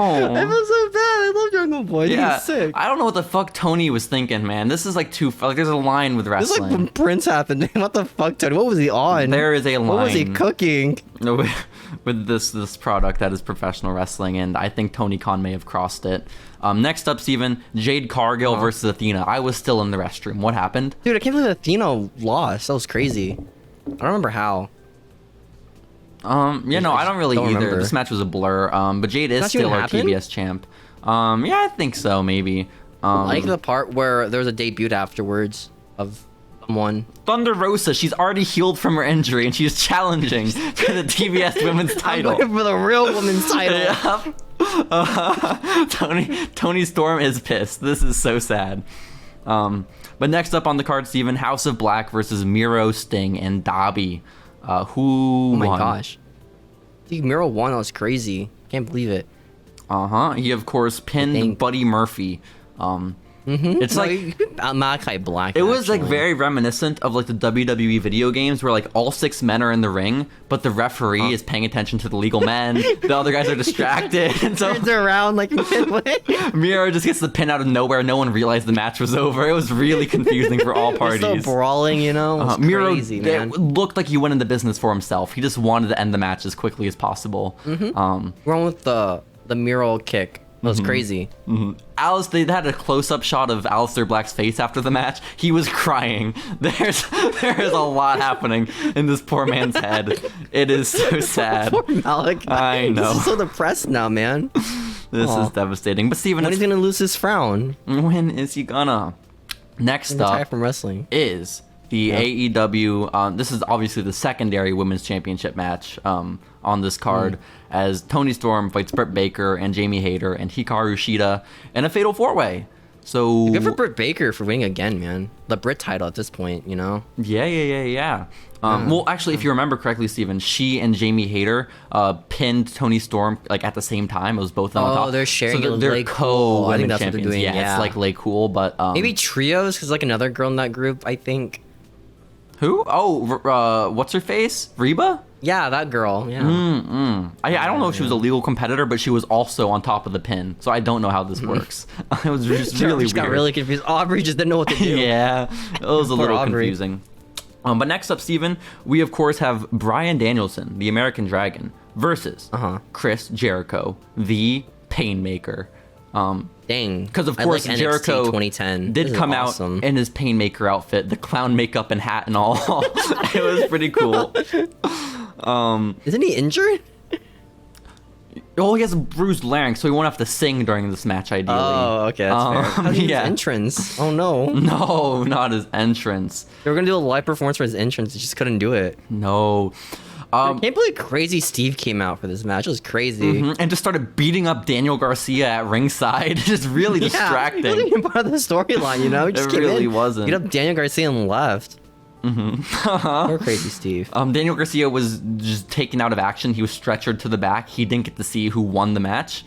We still don't know if he is a sports entertainer or a wrestler. We'll have to We'll have never a know. rematch on Dynamite, despite the fact that Crazy Chris Steve. Jericho did tap out Daniel Bryan clean with the Boston Crab.